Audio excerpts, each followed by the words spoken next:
Good morning, good evening, good afternoon. Welcome to Dreamy Dreamland with Sensei Al Bob. Here we are, out in the deep green, and they're bringing fiber optics into the land. So what can I do about it? Who knows?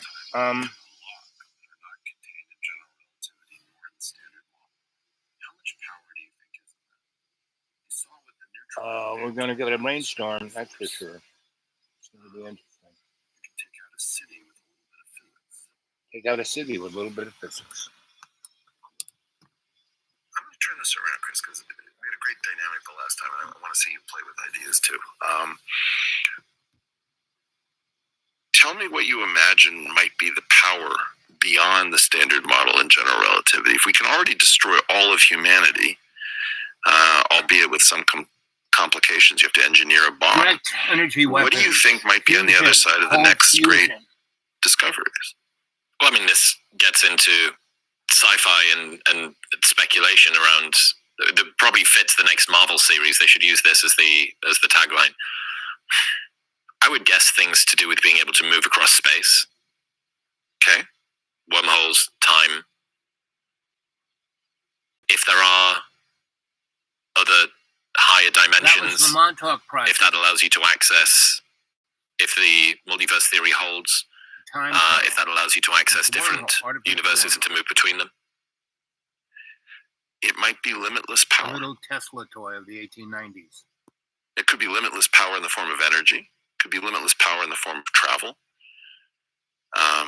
What if it allows you to control neutrinos in a new way? I mean, like, people don't think about neutrinos.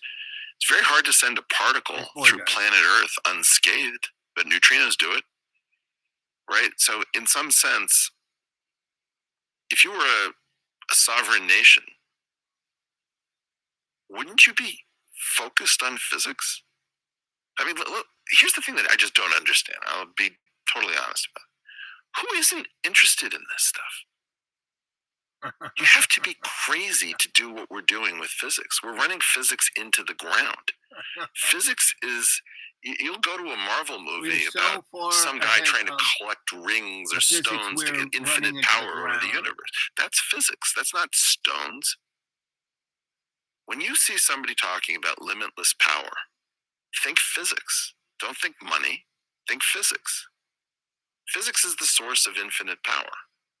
And is Jeffrey Epstein sufficiently versed in physics to know that he needs to be at the forefront of this? No. But this is what we dealt with last time. So kids, if you haven't seen last time's episode, I don't think it was Jeffrey Epstein. I don't understand why we're so focused on this man. Yeah, right. He was. Why aren't we focused on whatever created him? Yeah, exactly. Who's behind this? Is Jeffrey really Epstein? Weird. We can't think. Take half of all the time you spend thinking about Jeffrey Epstein, talking about Jeffrey Epstein, everybody talking about him, and spend half of that time saying, what do we think about whoever was behind Jeffrey Epstein? Yeah. So guys, give me a thumbs up. Whatever was behind Jeffrey Epstein is what I think cared about gravity. Hit cared that about space-time, cared about physics. So you know that I'm showing and you get to use this supposed financier as a wedge to be able to start to break this up. Well, this is the thing. If I'm looking, there's a picture of Lisa Randall at this conference. Nobody's worried about the sexual depravity of Lisa Randall. This is stupid. Lisa Randall's an amazing physicist. He was interested in physics. Jeffrey Epstein, whatever he presented, cared about physics. Does that make you more or less nervous? Well, you have to appreciate, I have no idea why my country, the United States of America, doesn't care about physics. John. It canceled the SSC in 1993. We're live on the show. Superconducting super collider. And we're talking about bet the farm on string theory, which is completely not working. Bosons and this is the 40th. So we're now in 2024. This is the 40th year anniversary of the Green-Schwarz anomaly cancellation, which basically handed the keys to the liquor cabinet of physics over to the string theorists. And they've been drunk on these stories about the first superstring revolution, the second superstring revolution, all these things that they're going I'm sorry. Hello. John, why do you feel terrible? It's not because of my own sin. It's because this earth is not very good. Come on, this earth was made by God. It's a garden of paradise. It's how we treat it. It's how we treat it. That's the number devil one thing. ruined it. What does your sin hurt? What? What does your sin hurt? That's your only problem?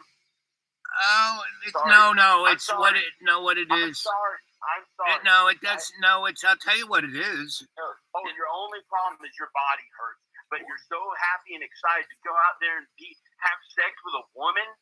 Yeah. Why do you even enjoy being alive? Is it for earthly values? Like maybe, yeah, you agreed to that. That's the only reason why you live? No, John. No. If you had listened to what I said on the early morning show, basically, what I enjoy is to serve God through helping other people. You know, that's what I like. And the occasional person I have a nice relationship with. What if you knew that you would never have sex with a woman or even kiss her ever again the rest of your life? You just got that information right now from God, and God let you know it was wrong to ever do that again. Well, I know the problem is that there's great deal of space of time between people I have relations with, and so I never think about sex or having a girlfriend or being with my wife or any of those things. I don't, I basically serve God. I'm here to be a service to God's needs. That's what makes me happy, John. I don't think about sex at all. I don't think about. So I have 128 godchildren that I've helped when they were younger. To not have. Are your neighbors mean? Are your neighbors mean or something? I don't know. No, the mean ones have left. No, my neighbors are not. I don't really have too many neighbors anymore. I'm out in the deep woods, kind of by myself. But I see people all the time, and so no, they're not mean. I've been here 25 years. Pretty much everyone knows me. It was interesting. I was helping this person, right, today, and your body hurts. Yeah, but see, John, my body only hurts when I am moving, when I'm walking, when I'm up doing stuff. My body never hurts. What hurts? It feels like somebody is ruining this phone call, and it's like somebody doesn't want to hear me. They want to make me look bad, and they want you to look bad. And there's somebody who's listening to your channel who's against both of us who watches. I don't think that's. John. Even if that was true, if that was even true, who cares? I don't care. You shouldn't care either. I mean, if someone is taking their energy, so that was, John, and you just heard John. So John again is the canary and he's our metaphor. He is. All you have to do is you want to see why things are the way they are. Just look at John. John really does reference to that, right? And that's not a bad or good thing. It's just what is, what it is. And it's a blessing in that it allows us to have a perspective on what life is. So you can either feel like that or you can feel like these guys, right? Aboriginal tribe I did an ethnography with in 1977, right? I was 900 miles to the only other white person that was here was my wife, right? Donna Ann. And this tribe in the 1960s were wiped out. There were 900 of them, and Tinto, Canadian metal company, came in to the Nukunba, and basically their tribe was out around, and they just came and shot everyone in the head. And these people were the only people who were kind of out there collecting berries. So they survived, right? And I was sent out here 12, 10, 15 years later when Australia wanted to have the Olympics in Sydney. And everyone said, "Oh, aren't you guys really terrible? Don't you always kill all the indigenous people? Blah, blah, blah, blah." And so they sent me out here to show how good the the Australian government was treating these people, right? And this was a great blessing. We spent a year with these folks, right? And we ate what they ate. We lived the only thing I did, so see, I had shoes on. They had bare feet. Look at those feet. Look how flat those suck. That is a foot there. See how flat that thing is? That's not a shoe. She's not wearing a flip flop. That's her foot. And these guys, right? So I looked at that, and I studied to be an osteopath, so I kind of knew. And I asked her, I said, "Doesn't that hurt?" She goes, "Only when I think about it." Right? So John says, "Well, you always you're hurt. You got blood." No, it's like if I think about it, it's like I have Tennyson. If I think about the noise in my ears, yeah, it's bothersome, but I don't think about it. Right? The pain in my, so my knees hurt. Why do my knees hurt? Because I'm sitting in this car. I've been seated most of the day. I sat in my concrete block, having very tasty food and talking to people. And if you watch the morning show, people kept walking into my life, and I had conversations with them. Now they knew me, so this one person, I went out and helped, right? And so I kind of never saw that person, and so basically I helped them out, and I shook their hand, and I said, "My name," they said, "I'm M." I said, "Oh, hey M, I'm Al," and he goes, "No, you're Dr. Al Bob." Right? I had no idea who he was, and he called me Dr. Al Bob. And I don't really tell people I'm a doctor. Other people may throw that in there, but not me. So where's my glasses? I want to read what you guys are saying. Let's see. Put this back over here.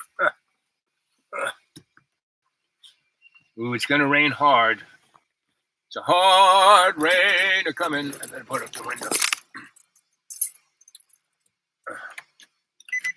So that hurricane's supposed to hit us. That should be interesting.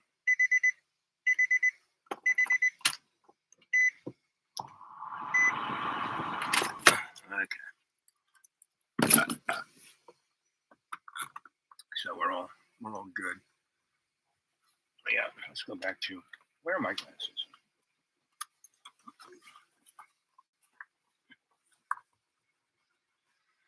Nope. I find everything else, but did I put them in? Yeah, there they are. Okay, let's see what Jamie has to say. Let's see. What do you think, Johnny? Love you, man.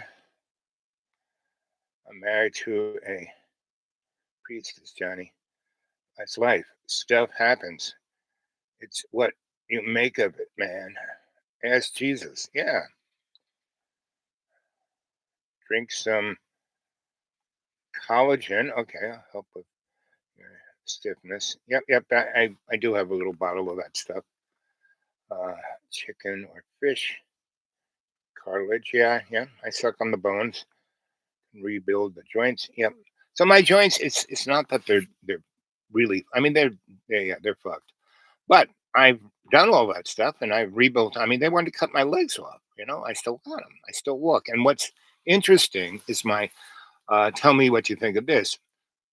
Basically, my left leg hurts when I sit down too much because I'm pinching the nerve right there in the hip. That little point where your coccyx is, and there's that hole where all the nerves and blood vessels kind of go through. It gets a little pinched, and that's what. But if I'm walking around and doing stuff, I feel great, and that's kind of the dynamic I have with God. God, I'm, working for God, so when I'm out doing stuff, I don't hurt. I wake up dead, I take that first breath in and go, oh, good, I'm still alive. And then I cough and fart and do all that kind of stuff that actually makes me feel more alive. And but I never, meaning I've been dead 7 times, right? I've been shot. I've been like murdered by a nun in first grade. I was really beat up. I was beat up by a Franciscan and Jesuit priests that were taking turns whacking me with 2x4s.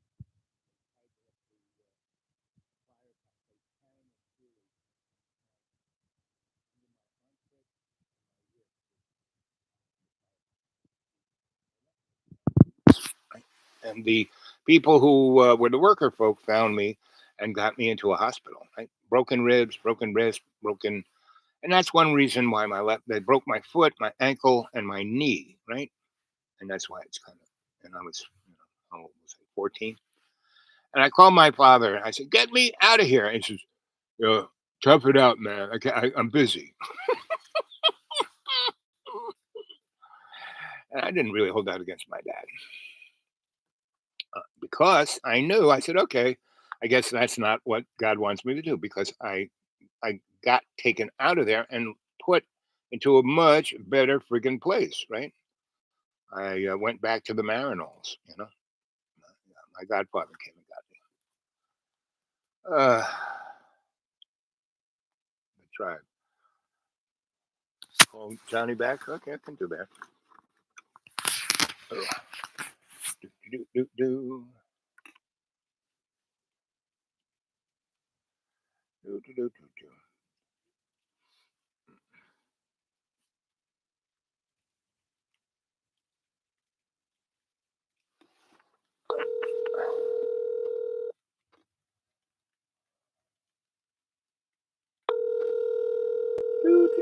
Hello. Hey, John, Jamie wants to talk to you. Hello. So, what do you want to say to John, Jamie? Oh, here, he hung up.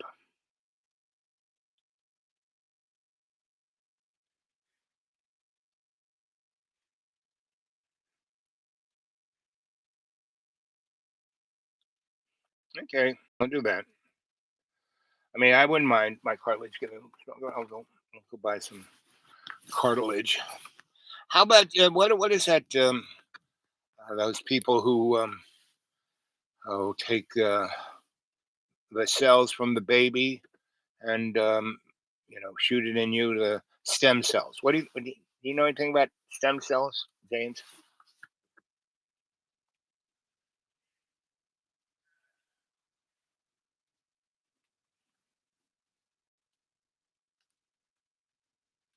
Bone marrow. Yes, exactly. And the other thing about it is, oh, here he comes. He's back. I think it's back. John, is that you? He hung up before I picked up.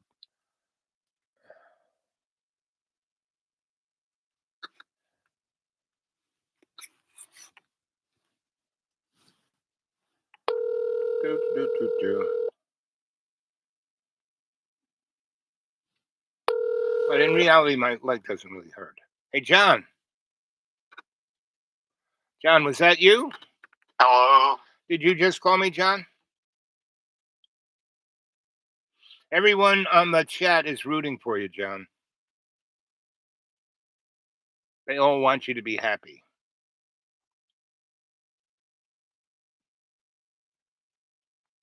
It's all up to you, buddy. Okay, we're going to leave John alone. Oh,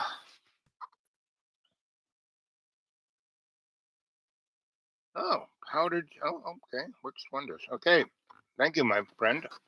I'm going to go into a place that has that stuff tomorrow, so I'll go do that.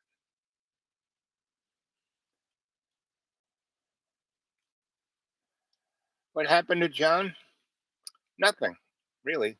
Really, John had, compared to all the traumas that I've had around my life, nothing. He grew up in a upper middle class. He went to all the best schools. He went to colleges. He's got allowed him to study film. He's got a bachelor's degree in film and a master's degree in film, and they paid his way to live in California. He went to the big film school in California, and they paid all his bills for about 5 years while he was fooling around with the movie biz, right? And then he came and made 3 films on his mommy and daddy's credit card, right? So no, he's had and right now they pay him. They give him 5 to 20 grand every month to live on. And the big school, they bought the school from him so he could have like $200,000 in the piggy bank, and I don't know what he did with that, but he still lives there, So no, no, you didn't miss nothing because John has been. I've known him. I sold him that place in 2015, and now I kind of got him off cigarettes. I kind of got him off nicotine. I kind of got him off tobacco. I mean, coffee and alcohol, and so now all he does is you heard him. He kind of goes on, and he has I went to school to be a shrinky boy. I mean, I could take out the big book that describes all the neuroses and psychoses, and I'm not a big fan of that because I have my view of psychological health is that we're all living on a spectrum, and we're all somewhere on there, right? So it's not good, bad. It's like somewhere on the spectrum, right? And if you understand where you are on the spectrum, you can dial yourself into a life. I mean, I worked with a kid, Chris Knowles, who was super. I mean, his parents died, left him $1 zillion, right? And Robert Wilson of the Robert Wilson Dance Company, the guy who did Einstein on the Beach and postcards. I mean, um,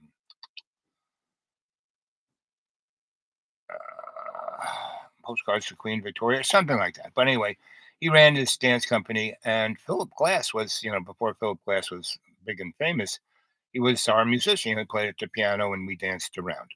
And I was the massage therapist, the filmmaker, the photographer, the lighting designer, and the fun guy of the crew of our artist crew. And so Robert had some money, but he blew through his money like. And since Robert was the only person who um, was related to Chris, they came from that same lineage of old money. The court decided that Robert should be Chris's, power of attorney, and the estate had an attorney, and they kind of had a co. So Robert was supposed to look after Chris, live in his house because Robert didn't. He had this loft in Soho on Spring Street, but that was it. And but Chris had this gigantic, beautiful, estate on Fifth Avenue. I mean, like 20,000 square foot house that was built during the Gilded Age, right? So Robert moved in there, and Robert just, moved in, but didn't know anything. So one time I came back from one of my trips and needed a couch to sleep on. And so Robert said, "Oh, why don't you come visit us?" And basically, within a couple of days, Robert said, "Why don't you just take care of Chris? Someone has to because I can't do it. He drives me insane." So I, hung out with Chris, and it was just like Rain Man. But Chris was deeper than you know um, Dustin Hoffman played. So this guy was deep. So I would sit. They had this big, like, sitting room, and right up to it was a gigantic library, and right over there was a big, um, like the billiard things and card tables and the game room, and they had a nice TV, right? Like this back in the day, they didn't have big screen keys; they had projection TVs, right? So we'd like watch movies, right? So he loved all that. He could play billiards like you could not. Like he saw the geometry there, and so did I. I play billiards the same way.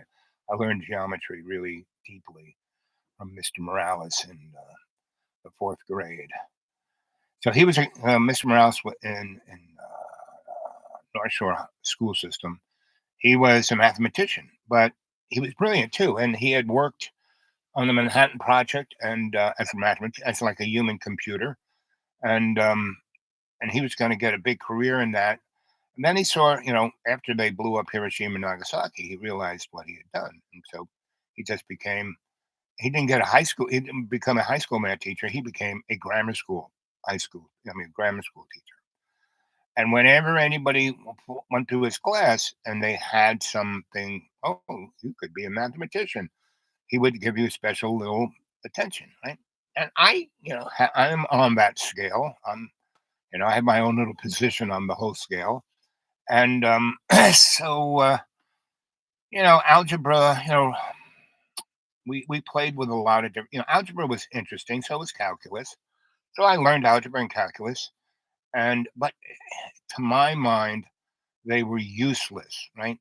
They held places. They described things in different dimensions. Yeah, that's nice, but geometry, boy, and he loved geometry too. And Euclid was he's like a reincarnation of Euclid. So man, I was the first kid that really had it. And when I was in second grade, I my parents knew I was like, so they just left me alone, because I spent from 0 to 7 not at their home. Then I showed up, and I didn't quite fit in, so it didn't bother me. I couldn't care less. I did my own thing. My parents like kind of said, "Well, that's kind of cool." So they were always somewhat. I mean, I never got any toys, anything. But my father once brought home an architect's table. The one that can turn any angle and the light and that thing that you can make any angle with. You kind of dial it in and then move, and it moves up and down on wires, and you can make any kind of and do the angle over and over and over again, right? So I could do geometry and work out the equations, right? And I would draw it because I had this machine that I could just go bang, bang, bang, bang, bang, and I could just show the difference in the progression, right, of the equation. And my Mr. Morales loved that, right? So he gave me a lot of attention on math. So I got my feet wet on Euclidean geometry, algebra, and quantum physics, right? And they didn't quite have quantum physics yet, but they kind of did. There were guys, you know what? And that's when, so he was working in the Manhattan Project, right? And once he was talking to me, and so Mr. Morales was my mentor in the North Shore school system, all the way through grammar school. He was in fourth grade, but fifth grade I took math with him. Sixth grade I took math with him. And I went on because the other teachers were, except for art, music, my three favorite things was art, music, and Mr. Morales. The rest, and the rest of the teachers, were like the same thing. They were like, this kid's stupid. And I took the IQ test, in third grade, and I don't know, got like 190 or something like that. And I could barely read, because the nun broke that eye and I couldn't see, And they tried all kind, and the kind of, I go to a eye doctor, and they just were used to this parameter and sell you a pair of glasses, right? And so they were not up to figuring out why I couldn't see until the Marinols and this guy who was really into optics kind of figured it out, right? And so he gave me exercises, right?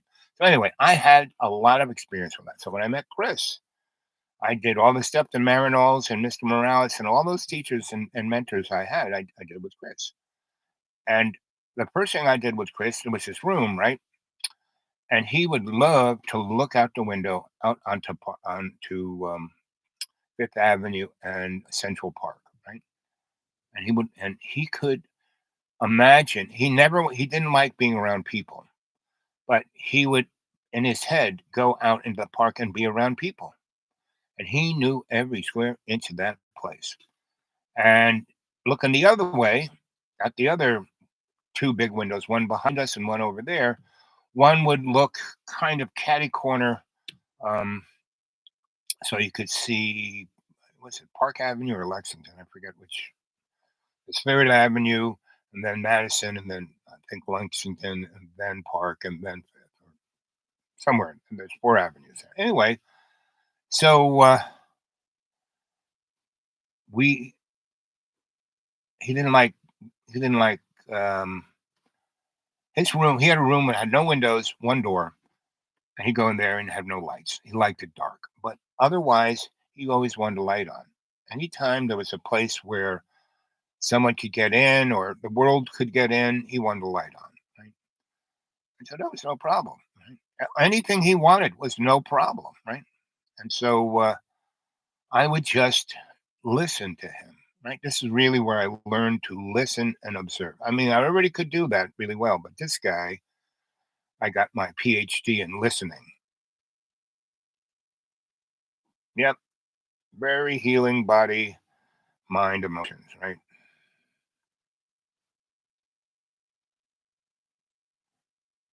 Yes. Fasting, right? I do that. I fast 1 day, 1 to 3 days a week, right? And I eat very little. I don't eat anything. I wake up and I don't eat anything for the first 3 hours, right? And before I go to sleep, I don't eat anything, for 4 hours before I go to sleep. So, so Chris, so I stick with Chris, and I say, Chris, you everything, because he thought everything in the world is what he could see out these 3 windows, right? So I said, Chris, the whole park. Why don't you want to see the park there instead of being here, there? But there'd be people there. And I said, why don't we go early, early in the morning? As soon as the sun comes up and there's light, there'll hardly be anybody there, right? And I said, the other thing we're going to go do, did we go to? No, I think I brought it home. There is a dog that the Belgians have, right? It's kind of like it's a special dog, right? And it's very, very clues in on one master or one family, and it wants to have a personal relationship with you. And if it does, obeys you like, right? And most of these dogs have been bred in Belgium, so you have to, speak Belgian to these dogs, right? But I found this dog without knowing what kind of breed it was, and I basically brought it home for him. It was a little teeny puppy, right? And because I don't know what someone did, I found a box of these dogs, right? About maybe about five, more than four. And it was like next to garbage, puppies, And I had a friend who worked, at the animal shelter, right? So, and I'm working on a union job, and I come home. I mean, I go to, I'm going to work, and I pick up this box, and we're working on this kind of office building, and I, what do you got in the box? Like puppies, right? And so everybody, puppies, and this one guy who was, he was a journeyman. I guess I was a journeyman then too. I was the youngest journeyman in local 3. Anyway, and that's a whole nother story. So anyway, he goes, I have this friend down in the animal shelter. Why don't we go there, right? And so he had enough authority to say we're going to take an early lunch. It was like 10 o'clock, and I got there late, and I was never a morning. These guys supposed to get there at 6. I would get there, but I was a journeyman. I could do that, as long as I had all my ducks in a row and had everything ready. And so the people underneath me didn't need me there, not a problem. And I was very good at that. That's why I really got good at strategy and all that kind of stuff. And the union and the contractor was like, yeah, Al seems to be able to be more productive and get everything done and done right with his crew. Anybody else? So however he runs it, whatever he does, not a problem. And that was again a extension of my grandma's philosophy of never work for somebody who doesn't need you more than then I don't need that guy. He needs me, right? He realizes I get the job done, so he lets me do it my way. Doesn't like, what are you doing? You're late. Nobody, not right. Even if they want to do that, they don't do that to me, right? So anyway, this guy and I go down to the shelter, and he's got a car, right? And so we get in his car, we drive to shelter, we kind of pull into where the trucks are. He knows these people. We go in there, and I meet everyone in the shelter, right? And so ARE, yep. So puppies and kittens, good gift, right? Inner child, that's right, clear to me. But see, the inner child has to be ready to love, right? Because otherwise, the inner child will set the kitty on fire, right? So anyway, the we go in there, and the guy tells me, "Oh, those are Belgian, blah blah blah. They're really, they're amazing. Where'd you find these?" I said, I was walking down Third Avenue, what by an alley, and I'm a dog boy, so I went over there, and he goes, "Wow." So he goes, "Listen, why don't you pick the one you want?" And he goes off and gets a box of everything I need, like since he doesn't have a mommy, he needs, he has these little bottles of of white stuff. And he says, "Go to the store and get, not sour cream, but sour milk, right? And because it has all of that glucky, the stuff from the cow, right? That's really healthy for you. And I don't think they pasteurize it either. So anyway, because usually most people use that for cooking, like making bread and things of that nature. Anyway, so yeah, okay. And then a few other things he had, and he said, "Here's my phone number, and if anything happens, call me. I'll come where you are." And in about 6 months or so, 6 weeks, bring him back, and maybe we'll give him his parvo shots and blah blah blah. Like, okay. And so the whole time I've had the box in my lap as we would drive through traffic, getting from uptown to where that place was in Queens, and I was like, "Oh," and they pull it out and let them crawl all over me, and only one kind of crawled up and got underneath my shirt and kind of, you know, stuck himself there and kind of fell asleep there. The others were like chewing on my ear and running around and doing stuff, but this guy was very mellow, right? And he just wanted a warmish place, and he could smell me, right? So that's the one, right? And I still kind of was, he wasn't in the box. He was like either in my pocket or stuck around my shirt or something. I said, "Yeah, I got the dog." So he took the however many were in that box, and I keep that guy, and I take it, I give it to Chris, right? And what happens is, I say, "Chris, I got something for you," and the dog is like up here, right? And so Chris right away picks up on it and goes like, "Puppy." I said, "Yeah, haven't named it. I just found it. It's in really good shape, good health, good everything. I got all the food and everything it needs. This is your puppy. You're going to take care of it. It's going to love you, and you are going to love it." Right. So that was it. That dog was Jerry. He named him Jerry after Jerry Lewis. Right. So don't know why, but that was the name. So he's first week, second week, it's the three of us, right? Because that dog still kind of when we're on the couch in the movie theater, he will go from um, Chris's, pocket, crawls down on the couch, crawls over to me, and right. So it's like the three of us, right? But you know, it's Chris's dog. Chris, you take care of it. We're gonna feed it. You're gonna feed it. You're gonna do everything with it. You're gonna teach it tricks, right? And he did. He went into the library, found books about the dog, found out what kind of dog it was, found everything about the dog. This is before Google.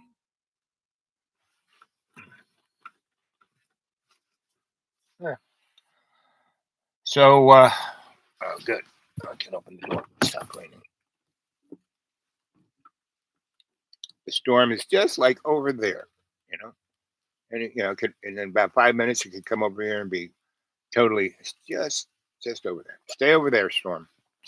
So Chris loves that dog. It's the best dog, and we feed it. And the stuff that vet gave me was like better than mom's milk. And the that dog, Jerry got whenever he was like, and Chris kept a bottle in his pocket, and just the dog. So that dog was getting fed all. So he was getting strong, big. By the third week, he grew 3 times the size. Within a month and a half, the dog is pretty big, and we got him all kinds of toys um, and they had a small gymnasium in this place that just kind of had the hardwood floor. And there were no real.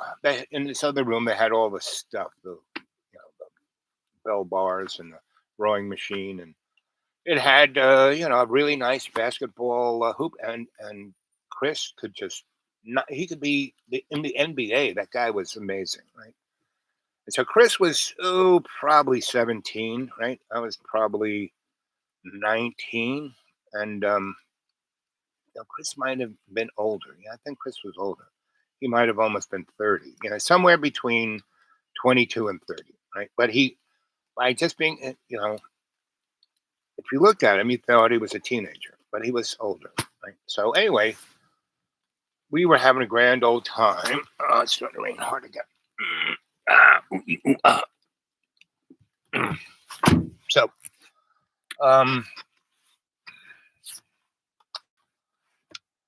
with that dog, right? So so we went to the vet, right? And I said, so Chris, and so once we had a little dog, right? Once the dog was big and the dog was great, we put down newspaper, he would go on it, right? And he basically, if it wasn't with us, there was this room that that was off the gymnasium. That was his room, right? And we got him a kennel, a cage that he could go in and go to sleep on that little, right? But that was only so he wasn't really. If we left him, which we never did, but if we did, a couple of times we left him, Jerry, I would just say Jerry in, and he would, if we were upstairs, I said Jerry in, he would go all the way downstairs into his little thing and go to sleep, right? So anyway, Jerry gets to be, I don't know, 3 or 4 weeks old, and that's the first trip. I said, so Jerry's old enough, and he liked in the gym. We got handballs, right? Instead of a tennis ball being that big, handballs are about this big. So just right size for Jerry's mouth. He couldn't swallow it, but he could easily get in his mouth, and he would chew those hard balls. They were hard rubber, and he'd chew them up, right? And so anyway, we and the other thing I did was instead of giving him a collar around his neck, because we read in the book that dogs actually like the harness part better, right? And you can, it controls their body better without choking them to death, right? And so you can teach them better, right? And it said for this dog, that was a good thing, because if they don't wear that, and you teach them, they'll do, it's like they'll do exactly what you say, especially with hand motions, right? Dog is God spelled backwards. Yep. And they're a man's best friend. Yep. No mistake in the movie there. Yep. We think we've got a scene of the humor. Yep. So we're doing great. And that dog brought Chris way into the human race, to the point where I said, Jerry's gonna wanna go running around in the park. Really? Let's go to the park. I said, not now. We're going to wait. I said that like in the afternoon. I said, let's wait till tomorrow morning, 8 a.m. We'll go. Right. So I'm not a morning guy. It was a Saturday. I didn't have to go to work. I kind of, I wake up and there is Jerry and Chris sitting on the floor looking at me, right, just waiting. So I go, okay. I put my pants on and shirt on and shoes on, and we're ready to go. And Jerry's got his harness on, and he's got a leash on there. And I say, so we're going to go out. And as soon as we go out the door, I'm going to hold the leash, and we're going to, by the time we go from the front door to the park, Jerry will understand because we kind of played this out in the gym. And then I'm going to hand you the leash, and you're going to be in charge from that point on. So we did. I made a bunch of balls. I had a little lacrosse stick with me so I could really throw the ball far. And I wanted to teach Chris how to play lacrosse. And so we did. Right? And we we're at the park, and we're having a great time. There's nobody there. We're out in the great sheep meadow, and we're just running around and playing hide and seek. Jerry, right off the bat, says hide and seek's a great game, right? So we're hiding. Jerry, sit. He says, Jerry, down. Jerry, go to sleep. And he would close his eyes, right? And so we would go, not far away, but behind a tree so he could kind of see us, behind a rock so he could kind of see us. Jerry, find us. And he would play. He would look up, he'd look right at me, and he would look over there, he'd look over there. And we had the greatest of time the first time out. So that was great. Everyone's having fun. And Chris is now like that, down with being out on the street, being as long as Jerry's with him, and me too. Um, he's not scared or anything. He's not like none of that, right? So we just every day and every night we go out there, and we had a place. This is before they really put in dog parks, right? So we went off the path and kind of up in the trees, um, because Central Park is big enough that it does have little forests. And we'd say, "Okay, Jerry, do your business," and he would go do it, right? And then he'd come back, and there was this one great place that was almost near. There is a statue of Balto, it's Balto the sled dog, right? And so there was this place that was kind of above where that statue is, and we would sit there, and Jerry would kind of go and do his business, and a few times instead of coming right back, he would go. And this is a big statue. This is like a 2 meters a bronze statue of a sled dog, and it's from Call of the Wilds. The guy who wrote that book about Alaska, and this was Balto, right? So anyway, Jerry would go down there and sit in front of the statue and look up at it like, I want to be like this guy one day. And then I just had to whistle, and I can't whistle now, but I had a pretty good whistle. And Jerry would come straight to it, and he'd hear it. If I was behind a tree or anything, and I just whistled, he would come straight to where I was. He had great Doppler radar in his ears, and so by the third month, Jerry and Chris, they're like brothers, right? They're like twins. They've grown up. And by this time, Jerry's, he's more understand. Every day we go out in the morning before I had to go to work, and at night after I got back home. And so I had a couple during that year kind of time. I had this one girlfriend, Beth B.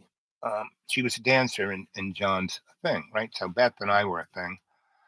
And Beth would come over, right? She had this little teeny, icky, um, you know, crappy apartment in the Lower East Side, and near NY, not quite NY, more near Cooper. Anyway, so she would come over and we'd play house, mommy, daddy, Jerry, and Chris, and everything was going great, great, great, great. And so, but the whole time I was with Chris, he would say stuff that would just blow my mind.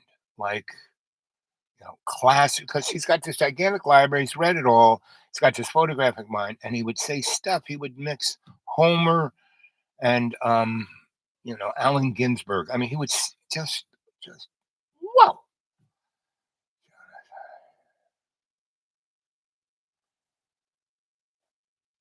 John is not eating for a year. What does that mean?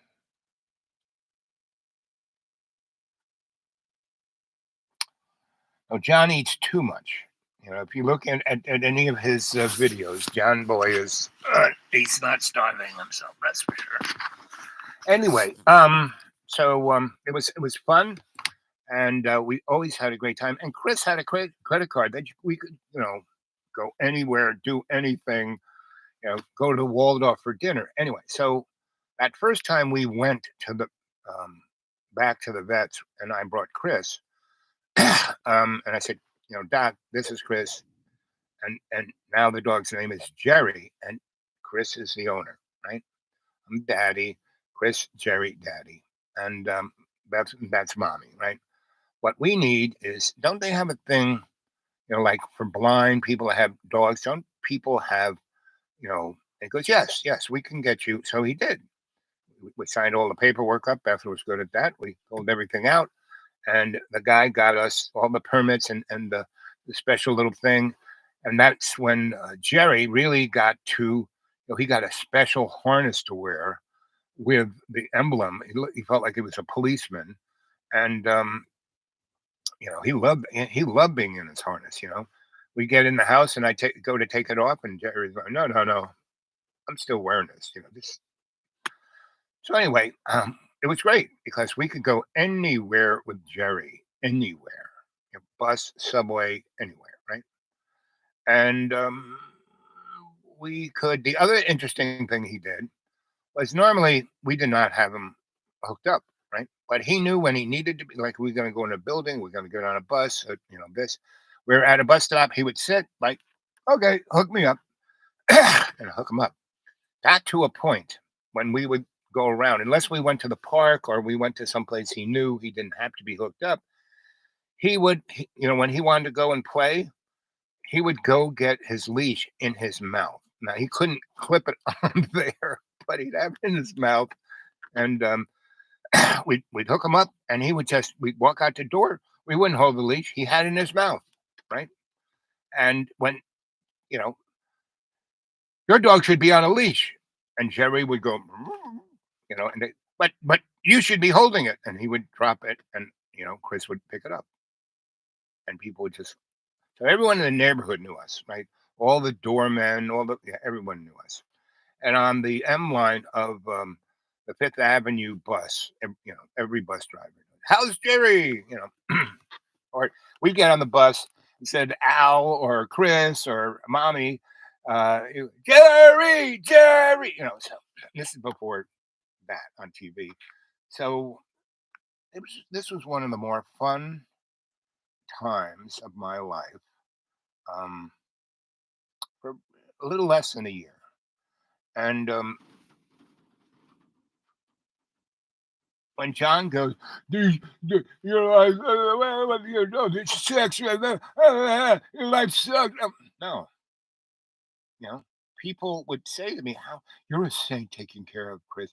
You're such a great guy." No, this is the most fun I've ever had.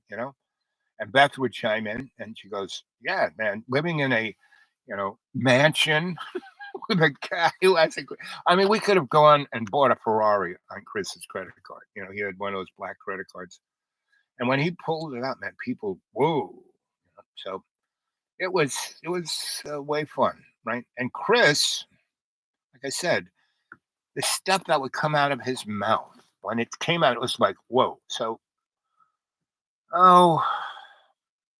he really didn't start doing that until Jerry showed up, because he'd be talking to Jerry, and Jerry would be, and so, so once he started doing that, and I'm a dancer, lighting designer, physical therapist, movie maker for John's dance company, and so I had a buddy he was called Captain Louis, and he had a building on Varick Street near Chambers, and his um, grandfather was or father was the guy who started Sony. He was Sony, right? And Captain Louis was an electronic genius, and they sent him to New York, like to kind of go to Columbia and NYU and kind of suck in that. But he did that. But he bought this building that was right down the street from what is known as Radio Row. All this kind of military surplus hardware from like World War I to Vietnam was there, right? And he would go through it. I turned him on to it one time, and he was like in pig heaven. And he would, get all this stuff and make things, right? And so anyway, and Sony would send him boxes of their newest thing to play with, like video cameras and video recorders, and beta stuff, and all the rest. And so anyway, that was a place that Chris loved to go. And so Captain Louis was a little autistic too. And so I think that's one reason the family sent him to New York. I mean, but he dealt very well with family, but he was always in his laboratory. But anyway, why did I bring up Captain Louis? Oh yes. So Chris has started spouting this stuff, and Louis was truly a poet himself.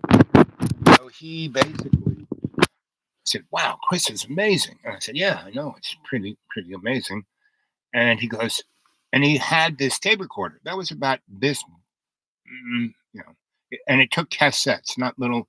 They didn't quite have the mini cassettes, but a regular cassette, but it was this big, and it had a switch for being voice activated, right? And it came with a leather kind of thing that it's case, right? And it had a strap so you could put it over your shoulder, right? So basically, I hung the recorder around Chris's neck, right? And tied another little strap to it and tied it to his belt. So it wasn't like pulling on his neck. So it was relatively comfortable. And I had that kind of insulation stuff he put around pipes so they don't freeze. And so it was relatively comfortable. And Chris thought it was the best thing because he thought he and uh, Jerry now had their own, collars. And so every time Chris would say something, this device would record his stuff, right? And so after about 6 months of this, I had about 50 to 100 cassettes, and I listened to them, and Beth listened to them, and she said, Robert wants to do an opera. This is a libretto, right? So, I had this other friend who typed things, right? She'd hear it, and she worked for lawyers. So we had her type it out, and she was into writing operas, right? That was her thing. We met her at Juilliard, but she learned how to type from the nuns, like in 4th grade. So that's what she was making money at. So she did that. So we wrote the libretto. I mean, Chris wrote girl typed it out. Beth would read it and kind of move it around with the girl, and I would put my 2 cents in. And that's where Einstein on the Beach and later Letters to Queen Victoria came from Chris Knowles. Yep. Yep, that's what I do. Intermittent fasting, right? 1 or 2 days a week, and I don't eat early. I wake up some between 5 and 7, and I don't really eat until noon, right? And then I go to bed usually between 10 and 12, so I stop eating at around 7. So that's kind of my diet, right? And it works great. I have great bowel movements. Everything works good on the inside, and I don't get, I don't have a big paunch. You know what I do have that's quite interesting? So I got so big. I mean, almost 500-pound big. As big as Mr. Creosote in The Meaning to Life, right? And it's not raining anymore. I'll open the door. So the storm is like just right over there, right? And it kind of almost gets here and starts to rain a little bit, and then it goes away. Anyway. So What I do still have, which is quite interesting, is all of that skin that covered that gigantic me that was 3 times bigger than I am now. I still have it, right? And my last girlfriend used to always kid me. She goes, You're not human.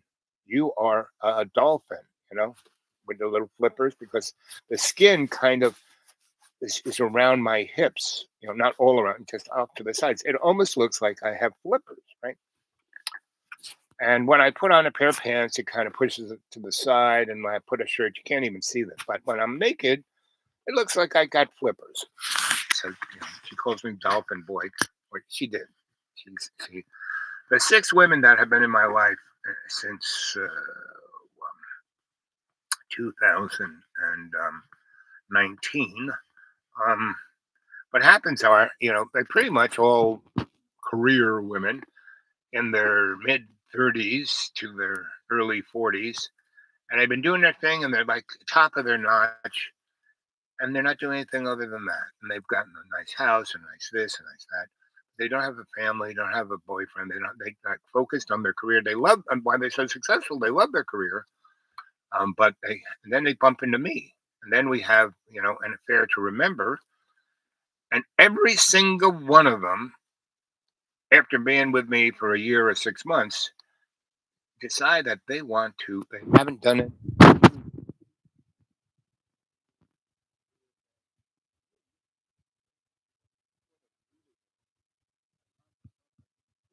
when you're young. Go explore when you're young.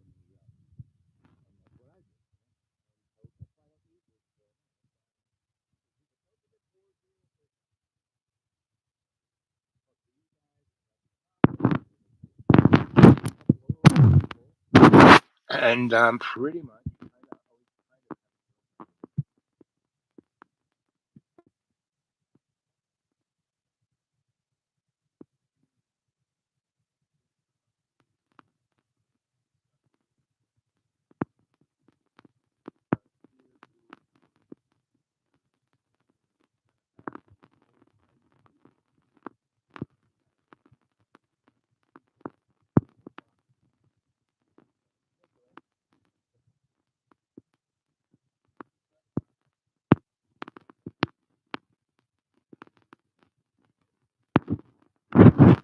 We're going to put a stage up there, right?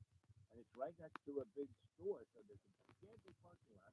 We're going to cut steps up to that, and we're going to have food trucks parked in the big. We've already checked out with the people who are at the store, and because we have a 501c3, they are nickel pink because they went to the website and their lawyer looked at it, and they said that they could probably, especially if they gave us money, they could probably write off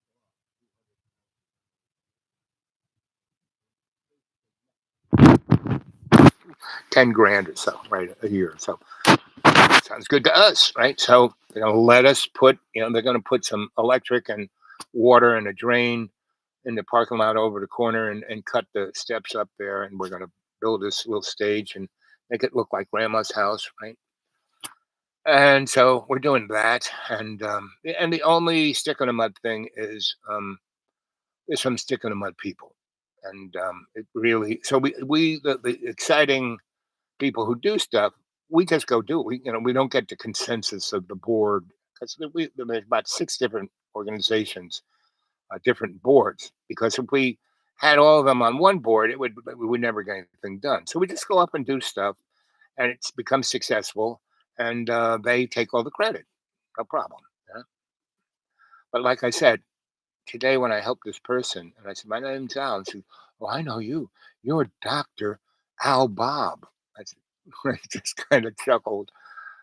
So anyway, this is what life is about. So I'm pushing 80, and I'm still doing all this kind of stuff and having a good old time. John is, 40 something. He acts like he's 110. He's done nothing in his life except have those boys. And he hasn't gotten the pleasure because his boys are almost 20. His oldest, I would say, is almost 20. I would say John has spent no more than maybe 4 years. If you total up everything, all the times he went to visit and ended up in the crazy house, and he tries to go down there, and then and they arrest him because he's on the airplane, like going nuts, or he's in the car, and he's trying to get to down to the Gulf of Mexico, and he ends up in Ohio or something under somebody's deck. Anyway, it's basically now all of that stuff is great. Now, if you could, I mean, I think it's great because it really fuels everything in my life. Fuels my novels. Now, I changed the names to protect the innocent and put them in different locations. So, but John, see, John has great potential. So I've been, John is just selfish in that he doesn't have autism or this or that. He has these he's on this spectrum, right? He's over here. And if he's in the spectrum where he could choose to be whatever he wants. I met Cary Grant. I went to a party at David Bowie's hotel room in, the Waldorf Astoria, right? And there were all these people just around David Bowie, blah, blah, blah, blah. And I met David the night before that party, or the night before the night, right? A day and a half before that, right? And we had an amazing evening. I took him all over the place, showed him all kinds of stuff. And he looked like he had just walked out of GQ. I mean, really, he didn't look like Ziggy Stardust. He had nice linen pants, these nice Italian shoes, a silk shirt, and he had a sweater tied around his neck like he just came off a tennis court. And I met him at Danceteria, right? And I took him all over the place. We were heading towards Chinatown, and right in Washington Square, we went down Fifth Avenue to where Washington Square ends, where NYU is, and there was this parking machine, where if it was just a lot, you could maybe park 15 cars there. But it was made by Otis. You drove in, it lifted it up, it moved your car over to this spot, put it right there. It could house almost 200 cars, right? And on top, the rooftop, there was an elevator that went straight up there. I mean, there was an elevator that went to each place if you had to get to those cars. And but it was like not like the average elevator. It was like maybe two guys could get in it, and it just kind of like if you freaked out because there was no box around you, it was just like this little floor you stood on and went, and if you moved a little bit too much, you might get your ear clipped off, right? So anyway, I took David on that. He said, "My name's David." I didn't know it was David Bowie. I just kept calling him David. And on top of that roof was where the mobsters hung out, right? And they had this roller derby thing, and these titty girls would be up there doing roller derby, like beating the crap out of each other, doing roller derby, right? In their underpants and nothing else, and things on their knees and the little padding on their head and their elbows, but that was it, you know. So, and the boys were in the middle, and there were these 3 lanes, pin, bowling, but pinball, like instead of a big bowling ball, it's a ball like that. It's like a bocce ball, and you throw it, and the pins are down there, and they're smaller. And it would be set up by the pin boys, right? And the real thing wasn't knocking down the pins. As soon as the guy put the pins in the thing and hit the lever, they would throw the ball, because the guy then had to put the lever up, and then he had to get out of the way of the ball or the exploding pins, right? And the real fun, the gangster slut, was watching the boy dive out of the way or get hit by the ball, and if you got hit by the ball, if you broke a finger or black eye, they just give them a Benjamin. So people, I mean, these kids would love, and they want to. It was real interesting to watch because they wanted to get hit by the ball and maybe get a black and blue side of their head or a little blood out of the side of their left, but at Benjamin, I mean, so they do that 4 or 5 times a night. They could get $400 or $500 plus the usual tip, right? So, and I had this guy grilling, right, sausage and escarole and other vegetables and wine, right, and also what's that stuff called? Lemon jello, amazing aperitif. So we go up there, and these guys are talking, and I start a little conversation about existential angst. Don't you guys have any existential angst about hitting the guys? And they actually start talking about existential angst. And David is like right in it, and and I'm just sitting there watching this, and I just kind of sit over and where the girls are, who are a little beat up, and I'm like rubbing their backs, and they're rubbing something else, and this is the life what God put us on earth to have, right? So anyway, I then took them to Chinatown and took them downstairs to where the Chinese people, like the dim sum shops and the opium thing in the back, and the really cute Chinese girls over there just wearing a kimono.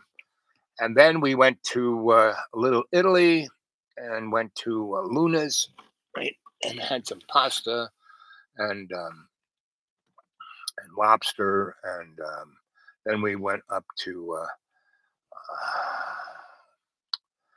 what was the name of that place? It was a pastry shop, and we go in there, and then I just kind of walk across on the edge of Soho and walk up the west side to where all the you know wild, crazy, um, you know West Village stuff was.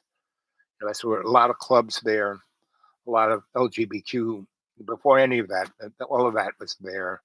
That hotel where all the whatever before punk bands were there, were there. Anyway, so we kind of walked through all that, and then we cut across 16th Street and walked up this beautiful elevated thing above the FDR Drive, and right where um, just past the UN, you cut across and you hit Central Park, and that's where his hotel was.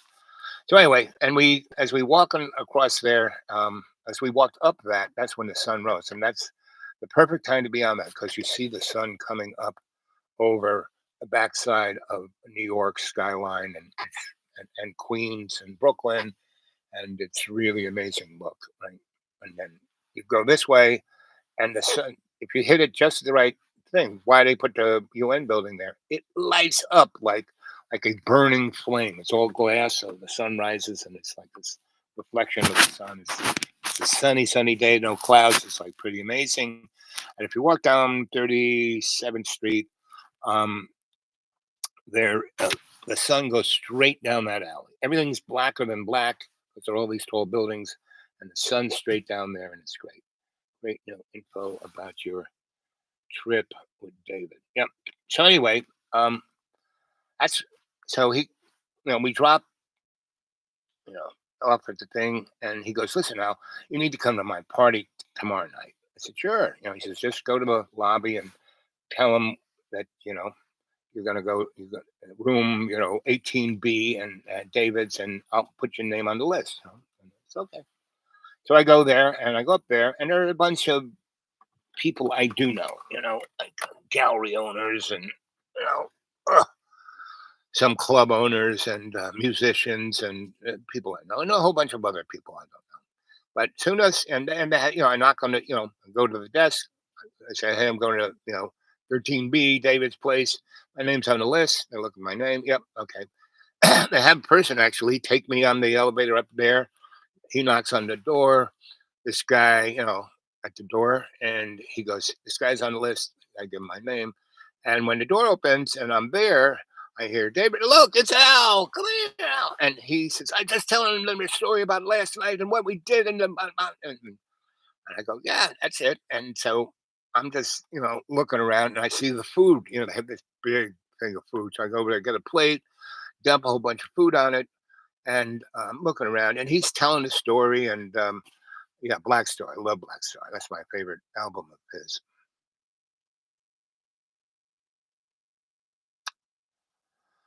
Black Star, I think, has more to do with the other side of who we are, and I'll leave it at that. So anyway, I'm looking around, and all the crowds around David, and he's telling a story about the titty girls and the mobster talking about existential angst and this Frankenstein monster that we went up and all the cars and then Chinatown where it wasn't where the tourists was, everything was closed, but Al just moved the gate and went downstairs and it was this unbelievable kind of hot nights, but anyway, he's telling the story and that's great and the thing about David, he's not that animated until he is animated. And when he's animated, boy, that guy is animated. That's kind of how he does Ziggy Stardust. Anyway, and so he's a little autistic too. He's a little on the spectrum, right? And most artists are, right? So anyway, so there's this old guy sitting on the couch, and he has this nice little cocktail and a little plate of a few little noshy things, and he's every hair is in place, and he just looks marvelous. I'm just looking at this guy. And I got this plate and I've already spilled half the tomato sauce from the pasta on my shirt. And anyway, so I sit down next to this guy and he doesn't like move away. He just kind of smiles and looks at me. And right. And so we're just like, we're not saying anything. We're just like smiling. And I eat a few more little things and he's drinking his little aperitif. And he goes, "Have you ever had lemon jello?" I said, "Sure, I know that stuff." And he goes, "Charlie, get this man a highball with lemon jello." And it kind of, and the drink he is describing is a Brazilian cocktail called a pina colada, right? And it's like rocket fuel. It's like doing LSD, right? And so, and they crush the ice, right? It's not cubes; it's crushed ice, and and it's very syrupy, and they pour it over there, and so it's almost like eating an ice cone, right? But you're drinking the ice cone, right? And so, and he pulls out um, a little, you know, silver or gold cigarette thing, and he goes, "Do you smoke marijuana?" And I say, "Yeah." And he goes, "This is a blunt." And I'd been to Jamaica. I said, "You know the thing, the Rastas? You mean the lamb's breath's in there?" And he goes, "Yes." I said, but it was a cigarette. Most blunts look like foot long. It's you know. Anyway, that's a whole nother story about Rastas in Jamaica and the grill and blunts. But he has his own rolled. So it looks like little cigars, right? And so he lights them up, and it is the yummiest. I mean, the sweetest tasting, and and instead of coughing like I normally do, because my lungs are really trashed since birth, um, I don't. He goes, "This is amazingly so. This is great." And he goes, "Yes." And then he turns to me, and goes, "Do you do LSD?" And I go, "Well, not regularly." So he goes, "Well, I do it every day." I go, "Wow." And he goes, "If you keep smoking that, you'll be doing LSD." I said, "What?" He goes, "Yeah, the lamb's breath has been, you know, toasted or cured, in a little bit of psychotropic juice, which lamb's breath is already so psychotropic enough. Then I'm starting to see on the edges. I go, yeah. And he goes, "Well, I've been doing this, um, since the 60s. And this is like, when is this? Lower Side. I guess the early 80s is when this is. No, late set either before dawn or after dawn. I'm not quite sure. I have to look at my records. Anyway, so it's a long list of maybe even Elvis. Nah, never met Elvis. Never quite met Elvis. I met tons of people who played with Elvis, his band. I knew a lot of guys. Elvis had a lot of bands, and I met a lot of guys who played in his band. So that's that. Right? So anyway, so I'm sitting with this guy, and we're talking about aesthetics and filmmaking, right? Lighting. And he goes, "What do you do?" I said, "Well, I'm pretty much a little everything. I have a lot of skill sets." And he goes, "So you're an artist?" I said, "Oh yeah, I'm an artist." "What kind of artist?" "Well, I'm, first of all, I'm a master electrician, a theater master electrician. I'm Lester Polikov's best boy. You know Lester Polikov? I said, yeah. He goes, Lester was Joe Melziner's. So this guy knows everything about theater and film and lighting and staging so we're getting into that, and we're both tripping our heads off. And I don't know if any of you guys have ever done LSD along with amazing marijuana. It's it's where you should be at all times, because you know it's me, this guy, and God. So I mean, I just felt really great. I felt the best happiness, which I always do. See, I don't need drugs to be that way.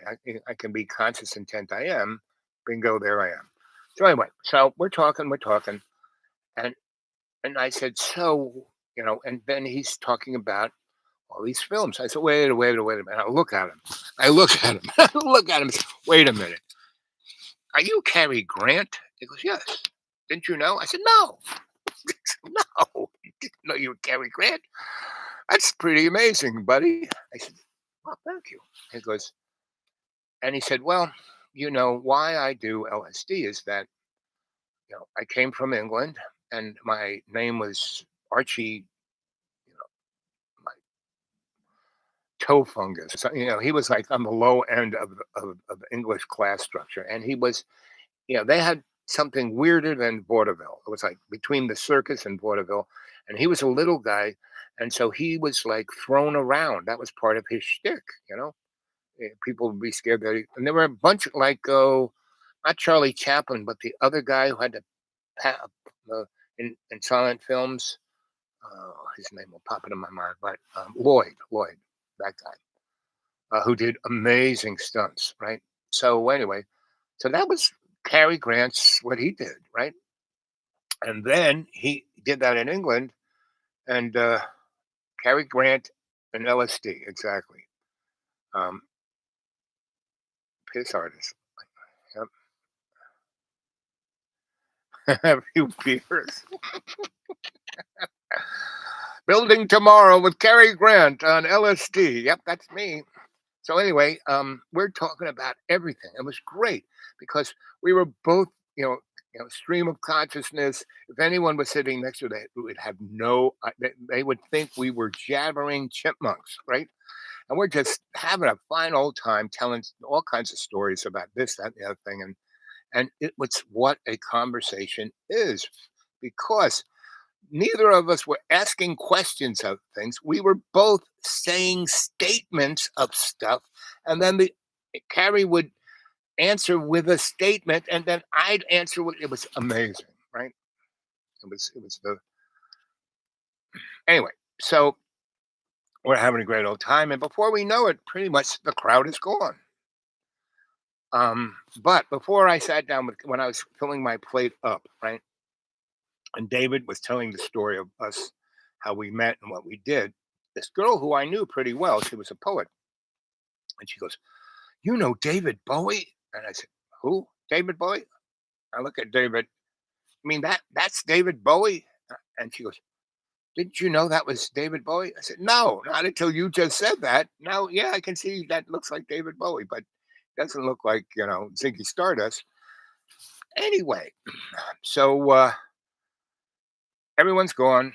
It's maybe 11:30. So we go down to the Tiki Hut and in the hotel, right? It's a really old, beautiful, amazing hotel right on the corner of Fifth Avenue and Central Park.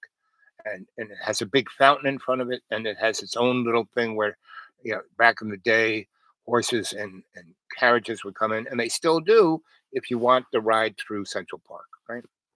So we're talking, and we go down to the tiki place and have lobster, because they have really good lobster, and we have another one of those rocket fueled cocktails, right? And so we had that, and so we are not feeling any pain. It's maybe 3 a.m. by the time we get out of there, and we don't walk up the stairs into the lobby to the elevator. We kind of walk up out onto whatever street that is that borders not Fifth Avenue, but the other one. It's like 50 something street or 30. It's 50. Yes, in the 50s. It's right where the General Motors building on the other corner. I don't know if it's still called the General Motors building, but anyway, we're looking, and there's this guy with a carriage and a horse. I said, let's take a ride through the Central Park. So we do, and we get on there, and David in his pocket has these amazing little cookies made out of coconut. What do they call those things? Those coconut, really chewy, yummy coconut cookies, right? And he has two thermoses, another thermos of that rocket fuel cocktail, and one of really good espresso. So, black espresso. Period. Right? No latte. No, just black. And so and the guy, starts telling us stories about, like, Central Park and all that. He's not even turning around. He's just going on and on and on. We're listening, and we're chewing on the cookies and drinking the coffee and drinking the thing.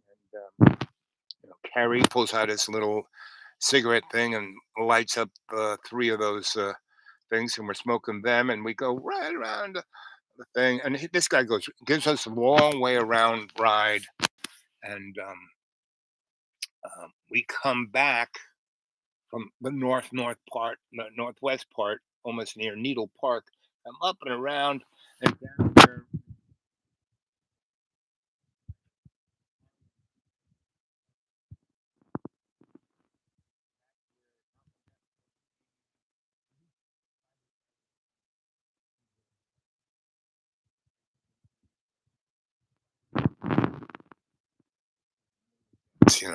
When the call comes for prayer, he comes, and then he gives a homily and tells stories and all the rest. And Malcolm X did that, and it was like Jerry Lewis telethon. He would, like, all Friday afternoon, Friday night, Friday into Saturday, Saturday in the morning, and they always had food. And once the sun came up on Saturday, there was loads of music all the frigging time, right? And so anyway, we kind of went around that, and came down the main drag of Central Park into the big meadow, Sheep's Meadow, and where the big band shell is. Anyway, so we're having a great time, and we hit the Sheep's Meadow just as the sun comes up over the buildings, and we watch the sun just, by the time from we're back there to just 3/4 into it, the sun we watched it just kind of right across. And we go back to the thing, the hotel, and it's like, I don't know, 6 something in the morning. I got to go to work. I am just blasted out of my brain. So we go back into the tiki house, and now they have breakfast. So I eat a pretty big breakfast, and I drink a lot of that espresso. And Carrie gives me, no, I guess it was David gave me one of his little thermoses, and I fill that up, and I go up to work. They go up to sleep, and they say, well, let's do something fun tonight, right? So I say, fine, and so I show up there. And so Carrie's staying there. He lives in California, so he's there for some meetings or something. And so David does. We have dinner, and we go to another restaurant. I think we went to the really fancy schmancy restaurant in that my boss owned in Central Park. I forget what it's called, but it's like one of the super duper fancy restaurants in New York. And then the other thing we did, we took the ride around, and the guy who picked us up from that place, and it wasn't, where'd we go? We went to the Tunnel Club. That's where we went to. And then we actually walked downtown. and we went. My boss, who owned Restaurants Associates, had the windows on the world in the World Trade Center. So we went up there for breakfast. Right? And we came down and we got a car to take them back to their hotel, and they had meetings that day. And I think we had dinner, and then they left the next day.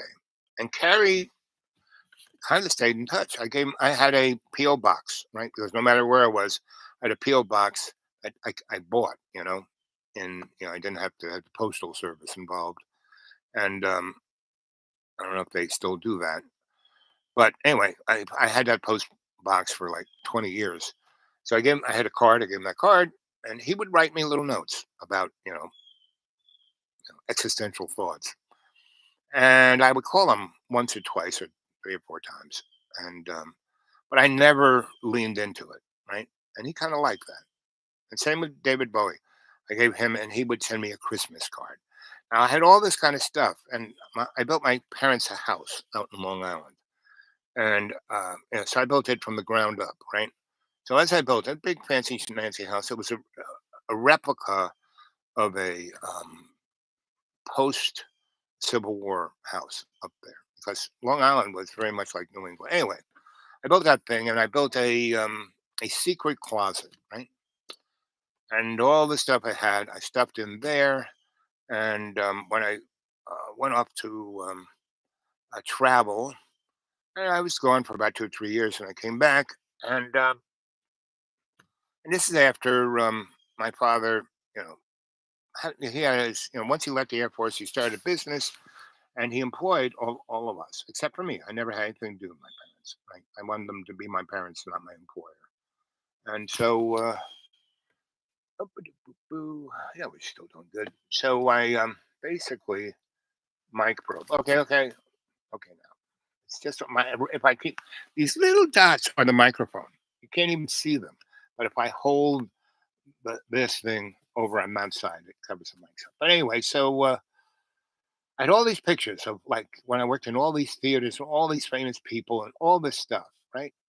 And so my father, so we had a real estate business. I had my master's license. I was doing all this business, doing really great. And my father freaked out because he had no idea what I was doing, but we were making a lot of money. Think he'd be happy. There was no problems, right? The lawyer calls me up and says, "You got to come down. Yeah, I got something. It's a problem." So what's the problem? Because you got to come down. My father pulled the plug on everything. I said, "You can't do that. We're partners." And the lawyer said, and I looked at the contract and I said, "Oh, I'm not. I'm just an employee. How nice." And so I said, "Fine, Dad. See you later. Bye." I said, "What?" That's I said, "Yeah, sure. Take care of it. Do whatever you want. I don't care. See you. Bye." And I knew he was going to do this from the first day because he did it to my brothers and sisters, right? So why wouldn't he do it to me? So in those 3 years that we built, bought property, fixed buildings up, had rent roll. This is in 1986 when the, savings and loan collapse occurred. We were making money out of real estate while everyone had lost their shirt because we were buying well, right? And we of all the buildings, in 18 months, I redid 4 buildings that were just crap holes that had burnt, and the people that had burnt it got the insurance money and put a new roof on it, right? Because that was part of them getting the max insurance, right? And then they just sold it to me for almost nothing. But they were concrete buildings with a new roof, inside totally burned out. It was just like abandoned buildings. I had no problem with that. And I got tweakers to, just take it all out. Got the dumpsters, blah blah blah, and I fixed them up into super duper fancy apartments and office things. So within the first 8 months, we had $23,000 a month rent roll. After 18 months, we had $48,000 rent roll a month. And I was using that money to finance buying I was buying property out near the Hamptons. I found all these beautiful farms that had like, ancient, pre-revolution, pre-Civil War buildings on them. Right. And that's what my parents, I found they had one in this place called Rensenburg. And they had this house that was like maybe 60 years before the revolution, right? And it was made out of logs, but they kept adding onto it. So that's how I put my first crew together, was on that place. And we leveled it up, we lifted it up, put a new foundation with a basement underneath it, the whole works, right? Replumbed it, wired it, new roof. And I got a grant from the National, Save Old Buildings Society to do that, right? And so I did that 4 different times, so my dad had maybe, for all the stuff that I did, my dad maybe had 200 grand into it, right? And so he pulled the plug on everything because he had not a clue. He would go in his own business. He actually had people, you know, have to curtsy and bow when he came into the office or the factory floor, right? He was like, being a duke or something, an earl, and he wanted that kind of phony respect, right? So, you know, I hired people who had lost their shirt, ended up in jail. They were drug addicts, alcoholics, but they really, really knew what they were doing. This one, when we did my parents' house, I found these black guys, that had a D6, a front end loader, backhoe, and a crane, right? Kind of like almost steam crane, big thing with a bucket, so they could dig. They could dig big holes. You could do that with a backhoe, but this thing could come straight down and pull stuff out. So it was great building septic systems and drains for parking lots and that kind of stuff. So anyway, these guys worked for a company, and the guy was just about to, the bank was about to take it. So I went down to the bank and I said, "Hey, can't I buy this from this guy and pay what he owes you, and I get it totally clean, so you don't have to auction, blah blah blah." The guy goes, "Yeah, you do that in the next, 20 days." So I went to the guy and go, "So how much do you need to get out from underneath this, right?" And he goes, 45,000, right? And I got from the bank. I said, "How much do you need to get from underneath this?" 25,000. So okay. So I said I could sign the checkbook because my dad was like in Florida half the time and fooling around and so doing stuff, it made sense that, and he only put X amount of money in there, so I couldn't run away with a ton of money. So, write 2 checks, sign it.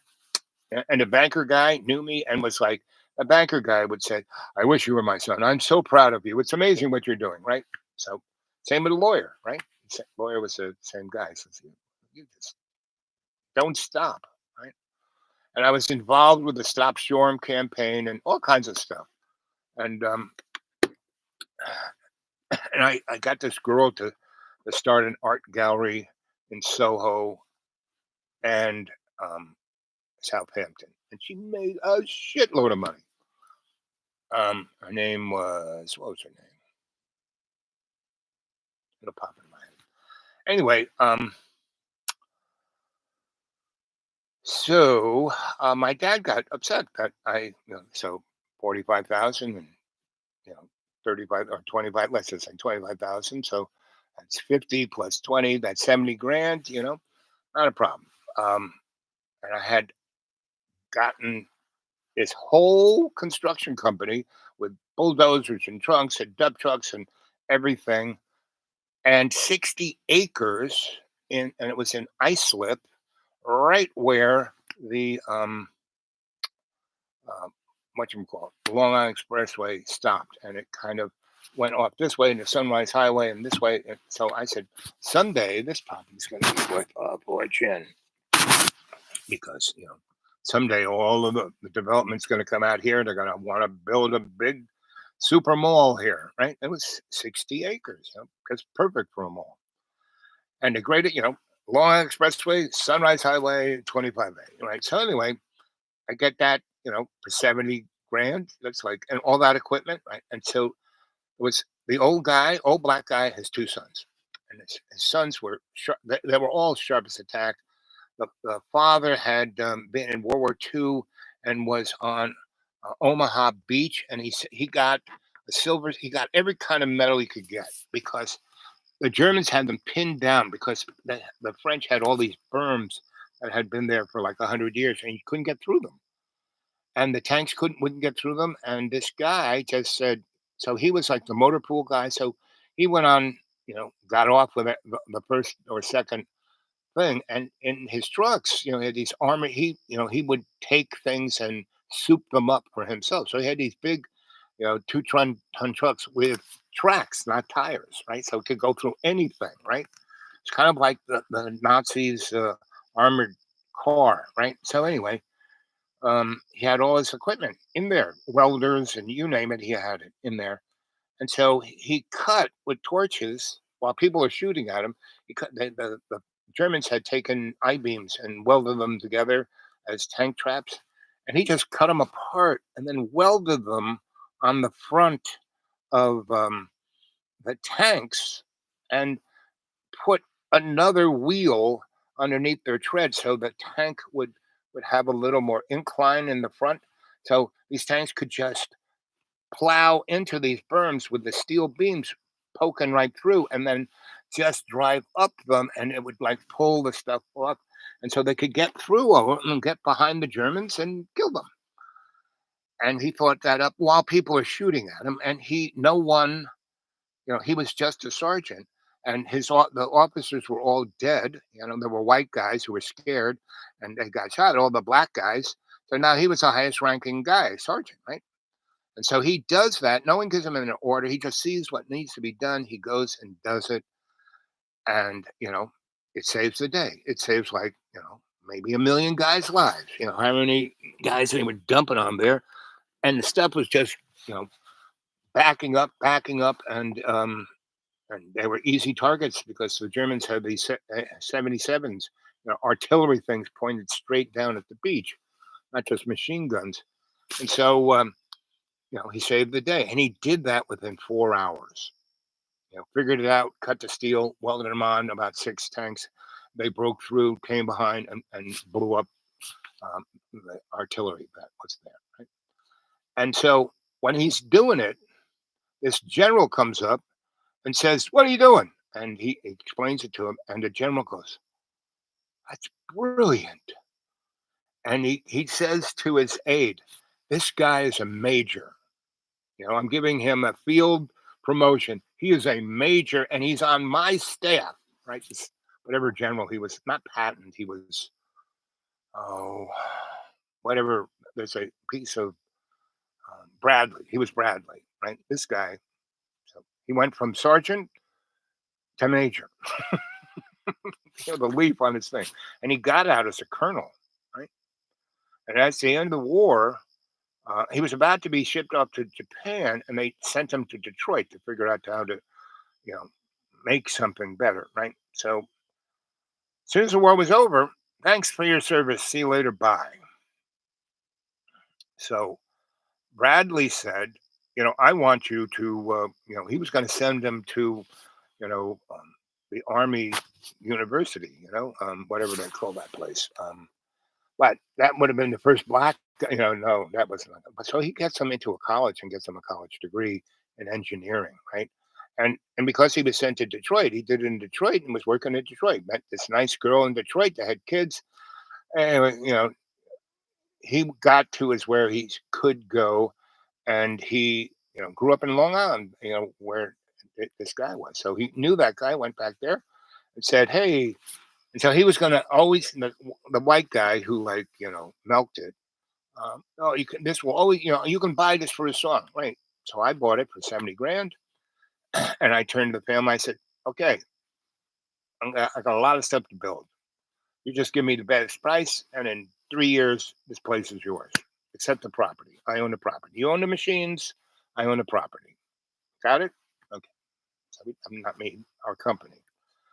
I mean, if I did own that property, I wouldn't be worrying about. Well, I never had to worry about money. But anyway, so I had all this stuff rolling along, and like I said, the banker. Every time my father would come in, they would, "Your son is so amazing. He's just, I wish he was my son." And that in itself kind of pissed my father off. Instead of them kissing his ring, all they could do, because he was never there. They never saw him. His fingerprints weren't on any of that. And then when he started to go check out the shit, he would go to all these construction sites that we had, and nobody knew who the fuck he was. And so they said, "Get off the site, old man, get lost." And you know who I am? We don't give a fuck. Get out. So that's how come my father pulled the plug. And so what happened? And my friend Richie, he loves to pick people apart, and he make fun of them. But he is like a stand-up comedian, and so he always picks on the only thing he can pick at me at is that because I enthrall him with my stories, and he gets into a state where it's like he's just done a drug. And he goes, every time I learn so much. So you put me in another land, another planet, and that's good. That's why you're my bud. I found, God sent me to you to straighten you out, moron. And so when he's always talking to other people and describing me, that's one reason why people call me Doctor Alba, because he's going back to the institute. The doctor has to get back to the institute. Anyway, so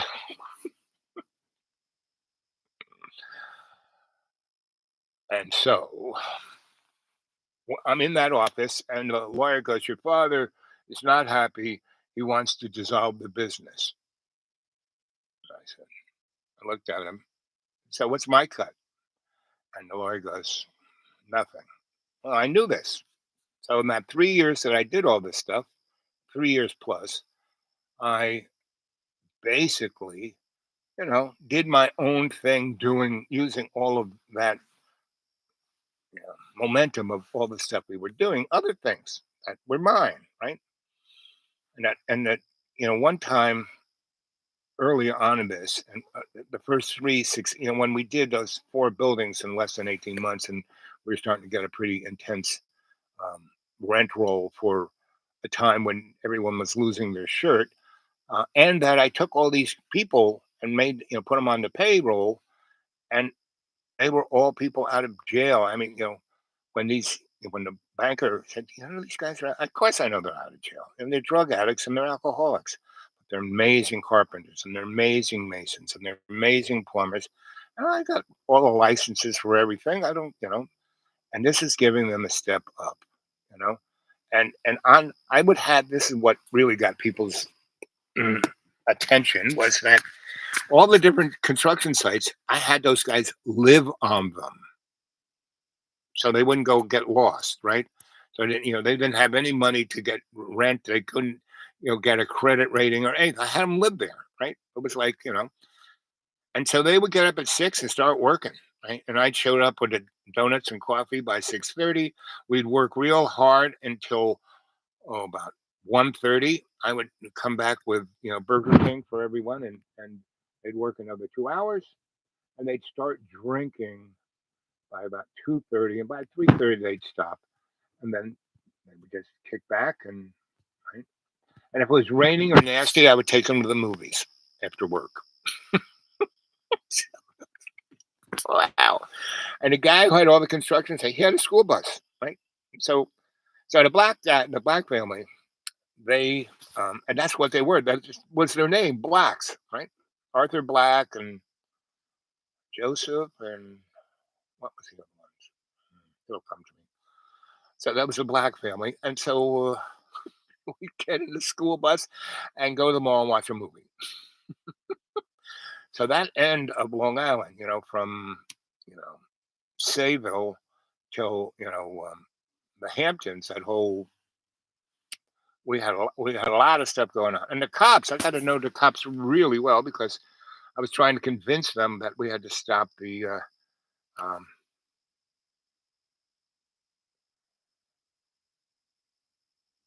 My problem. Okay. I'm sorry. I keep touching those little holes over there. I have to keep my hand at the bottom of this thing. Anyway, so when my dad pulled the plug, it was no big deal. I had all these other things going on, not a problem. And my brother was, had this one house that our real estate company bought, because we bought about 20 different pieces of property, and 4 of them, each time I fix it up, my dad, well, this will be your house, and I'd fix it up like my house, and then he would do something, like he put one of my sisters in it, and then my other sister in it, and then her daughter in the other one. And it's like, and one of my sisters, lived there, was there. It was, really gorgeous, beautiful, like ready for the magazine cover. And she didn't, she just had so many clothes she brought with her. She used the dryer continuously, like for 48 hours, and never cleaned out the lint thing, and it got clogged, caught fire. She ran out and didn't call the fire department. She ran out, got in her car, and drove down to the McDonald's, had a cheeseburger, and it burnt down to the ground. So I was just finishing up another house for my dad, and the fire inspector, who I knew because he was also the building inspector, he said, "Well, your sister's really stupid." And he said, "I said, what?" He goes, "Well, we found out the cause of the fire. Your sister," and we talked to her about it. She goes, "Yeah, I was washing my clothes. What's the problem?" He goes, "How many clothes did you have?" She got about 60 bags of clothes. These were clothes I had for years, and I never washed them. And I just now I had a brand new washer and a brand new dryer. Just kept. And he goes, "Did you clean out the lint trap?" And she goes, "Lint trap? What's that?" She never had a dryer. She didn't know about the lint trap. And what happened? It caused that hose, that exhaust out there, to heat up so much that it caused the inside of the wall to burn. And because I built the house so good, instead of just flashing fire, it smoldered and smoldered and smoldered. And she thought it was just a bad smell. And then the circuit breaker snapped, and then she hit it again, and turned it back on and did it some more until the circuit breaker box exploded, and then she went for a cheeseburger. I mean, that's the level of my siblings. So there I'm in the office, and my father's, "Well, you do all this stuff, and you don't tell me." I said, "Dad, I try to explain everything I do to you, but you please, you don't want to know. You down in Florida, you're playing golf, you're doing." He was like, um, a little smarter than and more close to the details than Donald Trump. But he was in great shape. The day he died, he was pretty athletic, and didn't eat cheeseburgers. And so I knew my dad was going to do this. So I did all kinds of stuff. And it wasn't like I was stealing anything. I was just using the largesse of our business momentum to do other things, right? I took them out of my account, right?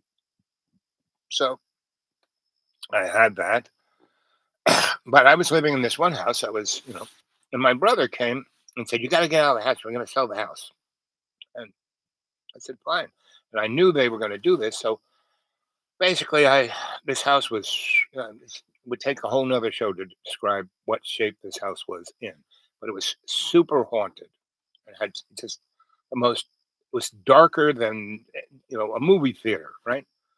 So I just had these skinny little windows. So it had a big high ceiling. So I just took out the ceiling part with the roof, covered it up, put skylights in every room and every place. So that's all I did, So, and I didn't sheetrock the ceiling, and the walls that I had to, like, because I built other things, load bearing walls. I had to truss up because they were falling apart. I mean, this thing, I got it for nothing, but it was right on it had a beach. It's worth a fortune. It was anyway. So, and why you buy this piece of crap? And I walked my brother out and I said, "Because it's right there. I own the beach." "You don't own it. I do." And I said, "You do?" He said, "Yes. I'm part of this company and that company owns your company. So I own it. You got to get out." I said, "Fine." I didn't have that much. Pretty much when I knew he was coming around, I just kind of picked up, but I had bags and bags and bags of construction garbage that if I was going to get rid of it legally, it would have cost a fortune, right? So there was this whole bottom part of the house and the garage, and I kind of built a roof off, and I knew everything about it was against code, but I didn't care because I knew this was going to happen. And so my brother pretty much stopped talking to me because of that, because First, he got this rash because he brought his boys in from his factory to do the hump work. I mean, he treated them worse than a Southern slave owner. And he was there, and he wouldn't get anybody any masks. So, and he smoked a lot of cigarettes. So these guys knew better, you know. So they had their t-shirts wrapped around their face, and he was there, and it was really, really haunted. And so the spirits did not stay in the house. They went into my brother, and to this day, he is still haunted. So that was 1987. And I was already, by 1983, 1981 is when I kind of said, okay, I'll do this. So by 1983, I already knew this. So I had pretty moved all of my whatever I was doing into New York, back into New York City. And, most of my art stuff and everything was in New York City. Pretty much the only thing I was really doing there was the Stop Shoreham campaign. And I had created this crew that was really great. And everybody got off of drugs, everybody got clean. Um, and I basically, not the real estate business, but all these other businesses that I started, like the construction business and plumbing business, got all these licensings for because I have master electrician license. To get a plumbing license, I didn't have to take a test. I just had to pay another $10. Contractor like another $15, back in the good old days. And so I had a lawyer incorporate all of those things, right? And the plumber guy, his name went on the corporation thing. Right? The construction guys, the guys who did the excavating, their names were on that. Not my parents, not my father's, right? These were all of the above, and they were separate entities, right?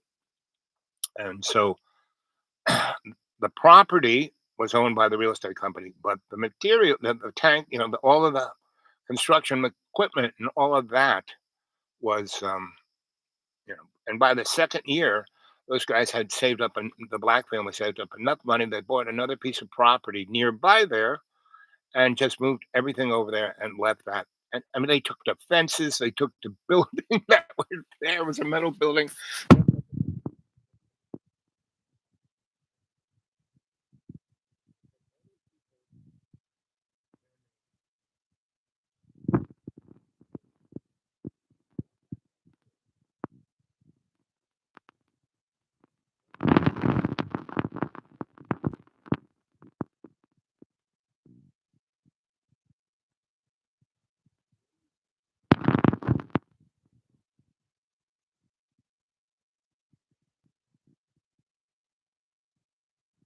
That's why they own it. Yeah, if they were still drug addicts and alcoholics, yeah, I'd keep it, but I don't want it. You know, they got it, and they'll do the best with it. They'll stick with it, not me. I'm already halfway in New York, doing the art scene, and I'm doing all this other stuff. And anyway, so you know, the truck guy, and so they took my vehicle away from me. They didn't even leave me my truck because it was in the real estate name. And so the Black family went and got me a truck and put it in my name. And I said, I don't want it in my name. I want it in your name. You pay the insurance. I'm just going to drive it around. And they just shook their head, said, okay. So that was my pickup truck in New York. It was great. It was a great pickup truck. And it was great because it was a piece of junk. And every time it broke down, I just went by and dropped it up to them. They gave me another pickup truck out of their junky fleet, and I would drive that. Anyway, within about 3 months of that, and I'm in New York, but I'm still out in Long Island, still doing the anti-Shoreham thing. And I got a girlfriend who's she got a nice apartment in Oldfield, right? Her mommy and daddy were pretty rich, so she got a nice little house right kind of on the beach in Oldfield, kind of an Oldfield town. It was really nice. So, I was right where the train stopped. I mean, got up the train, walked less than a block to her house. And ice cream shop was just train station, ice cream shop, her house. I would get a couple of pints of ice cream. She loved ice cream. Anyway, and this is how to have your life. Did I worry about anything? No. Was I jealous? No. I can, be a little, about my parents sometimes, but not like my brothers and sisters. They're like so, so gone because they don't even have personalities anymore. They're like John. They really are.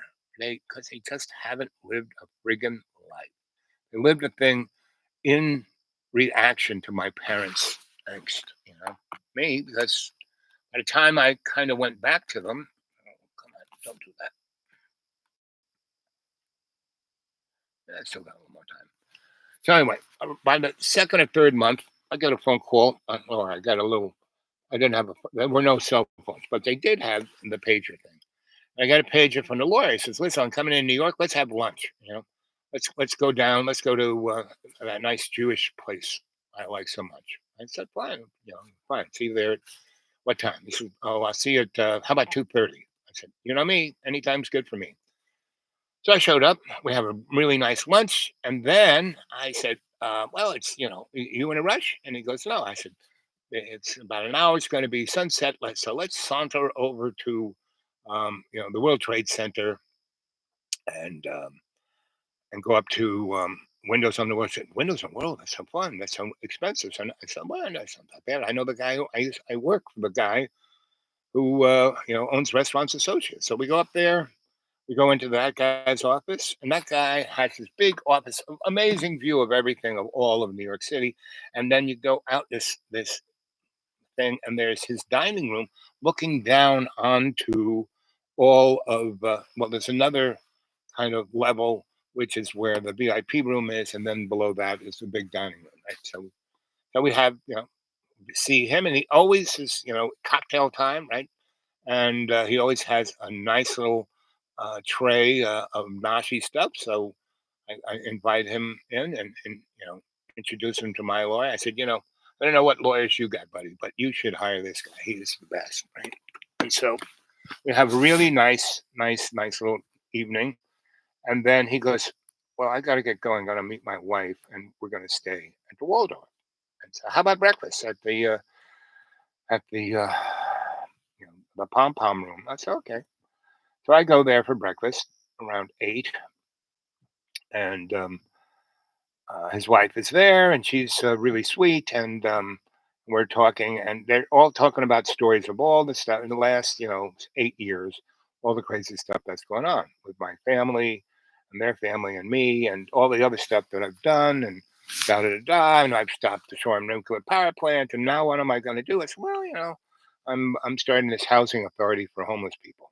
And they go, "Oh," and so the guy goes, "You need any money?" I said, "I always need money." So he slips me a envelope, and inside is a check for $250,000 in my name. And he goes, "Your father, had about 170,000, 210 and 210 into that place, about $400,000. I gave him 600 grand right then and there. Bang, there it is. And he sold me everything. What you built in less than 5 years.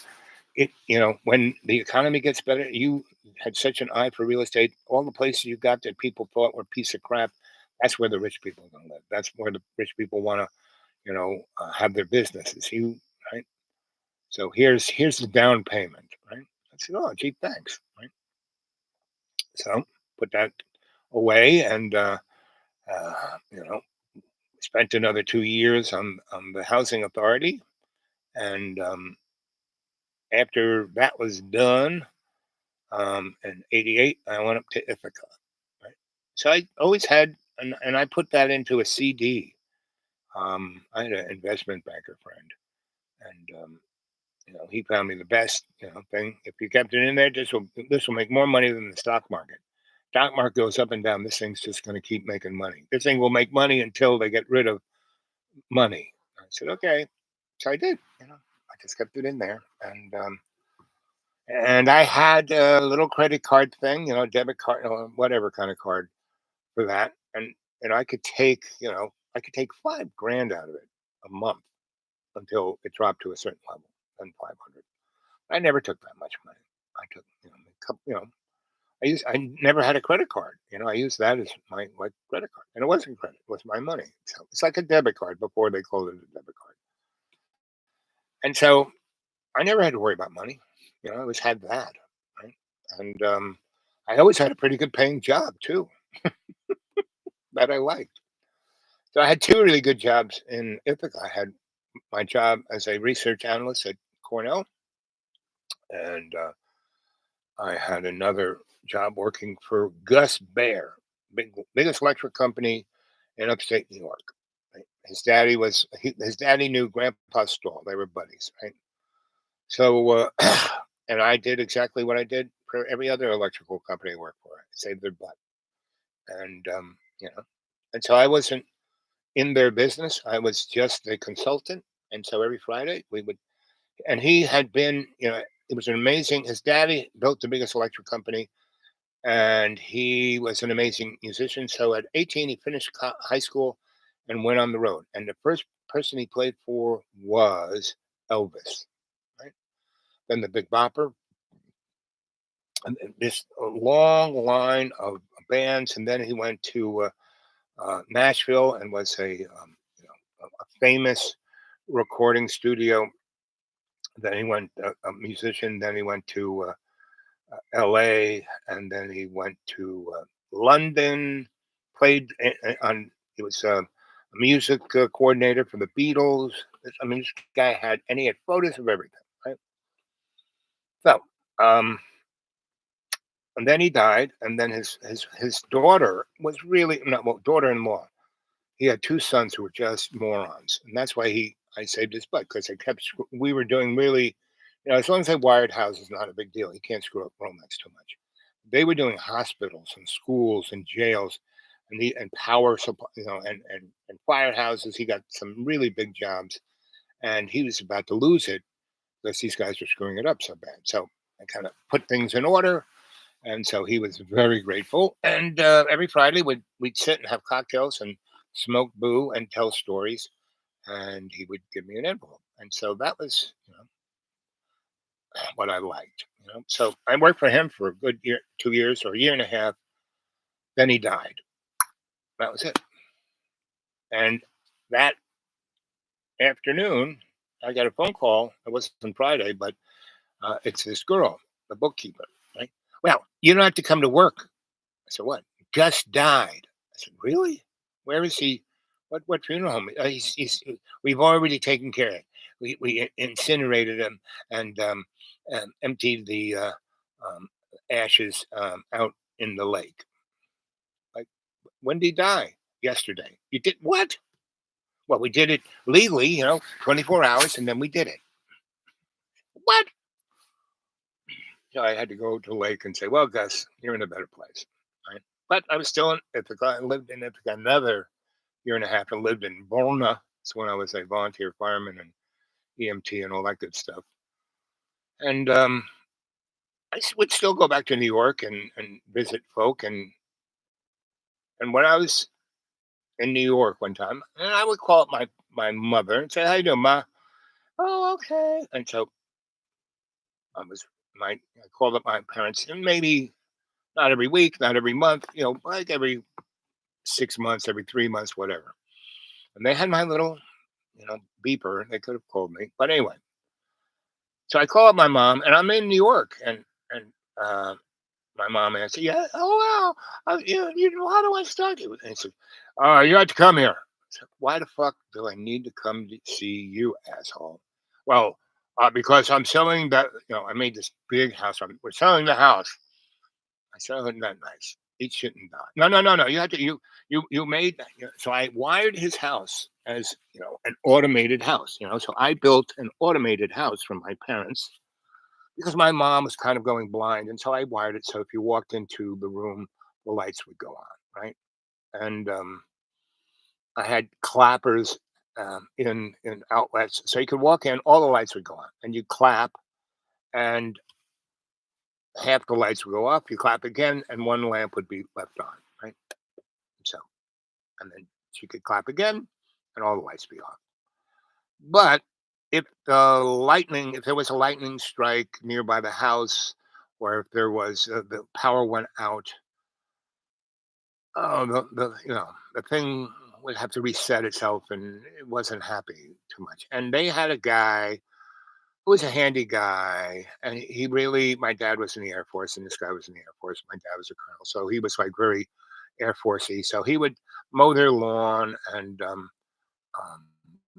fix whatever needed to fix. And so I showed him how to reset stuff, blah blah blah. But he died about a month before they sold the house, and then this woman came and said, "Oh, I love the house." So I built that house. Property, materials, labor for $75,000. Right? He sold it for $400,000. Right? So, and I had this secret closet in that house. Right? And so, let's see. Yeah, I can still finish the story. And so I had all these photos of me working at the Fillmore East, Jimi Hendrix, you name it. I was doing selfies before even people thought about it. And so I had all these photos, and I had my whole early photojournalist career, a whole bunch of other stuff, which I could sell today and probably for $1 million or more. Anyway, so the secret closet was there was a bedroom. The wall faced the wall of the garage, and in the closet there was the back wall, and there was uh, this kind of piece of molding. And if you reach to the top of the piece, if you looked inside the closet, why is there molding on the other side of the wall of this closet?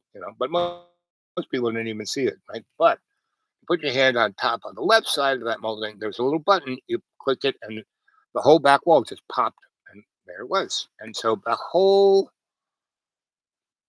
area above the garage, which was about 30 feet by 30 feet, a 2.5 car garage, um, and so the roof above it. So it was like from the floor to the ridge of the secret closet.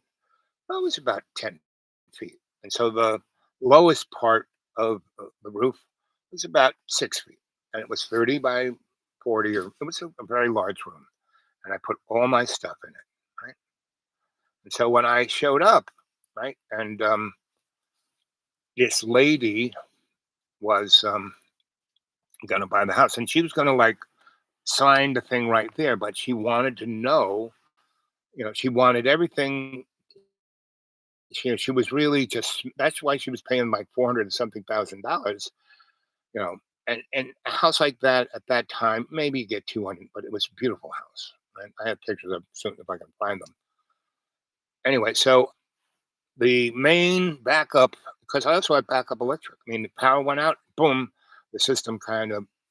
But in that period of 6 seconds before the relay kicked in and started the gas generator and because I had the refrigeration and the pump for the water and the heat and the air conditioning and a good deal of lighting on that. So anyway, so we go in the garage and I see one of those pull down attic stairs, right?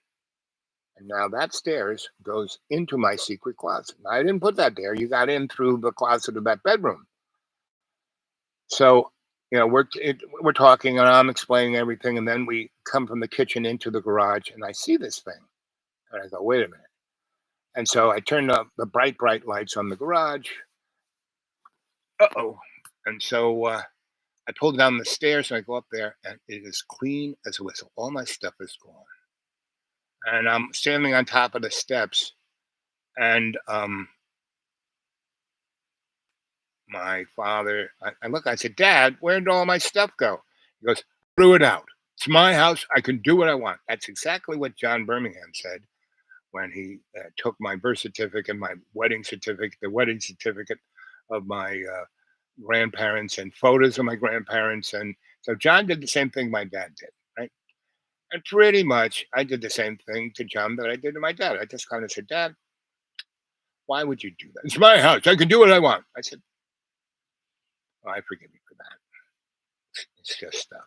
But for the rest of your life, there is a entity that won't be happy with you, and it's called your immortal soul. You'll have to live with that. See you later, Dad.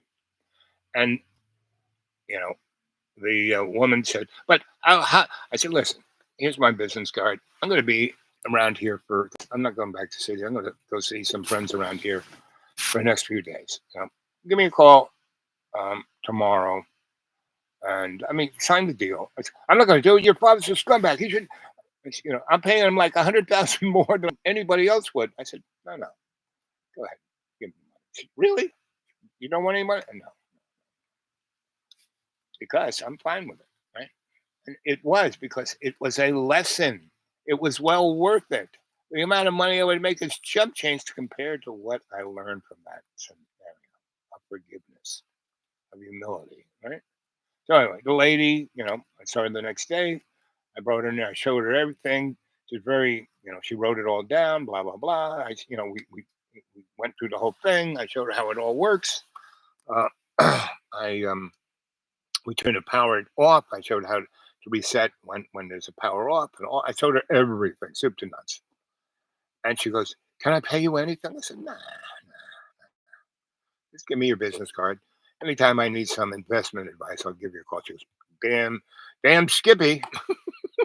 That she said that, damn Skippy.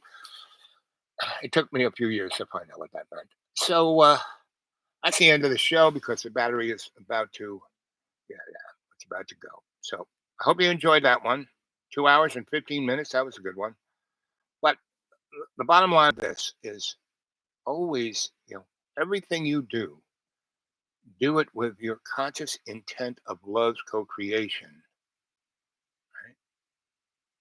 And it'll be good. No matter what happens. So it'll always turn out the best. And it did.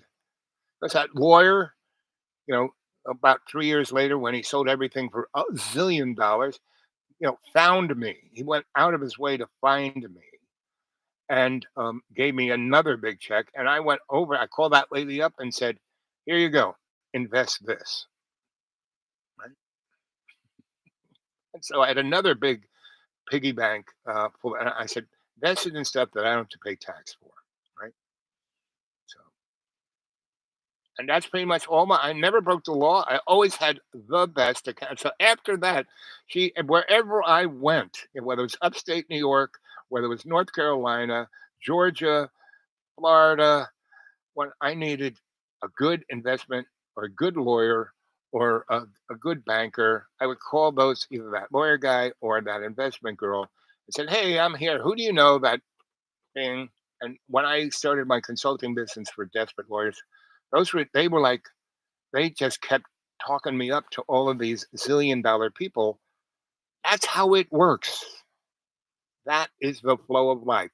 And if all these morons, politicians, corporate people realize this, we already have heaven on earth. John's, "It's a lake of fire. That place is terrible. Why are we living on this terrible earth? I want to die." I mean, I don't know if he wrote it on this thing, but he was going on about how he wants to do something stupid. I said, "No, John, you're not doing that because he was going to do something really stupid. He would have done it because he's no more nuts than he was the first time I met him. Right? It's all his own selfish inner self, right? Because the person, so someone calls you fat. Man, I weighed 450, almost 500 pounds. Everyone said, and people like, the joke about me being Dr. Al Bob, you know, that was started as a diss. And it so didn't bother me that it became something of an honorable name and people now call me that all over this county, and they don't know what the dish was. They think of like Dr. Al Bob, and that's what it's about. That's how you do your life. Don't get upset with anything. You got to know your 360 so you can see shit coming at you far away, so you can either say what it is, drop the mic and walk off, or not be there when it shows up. Very few people have that. Okay, I got to go before the battery dies.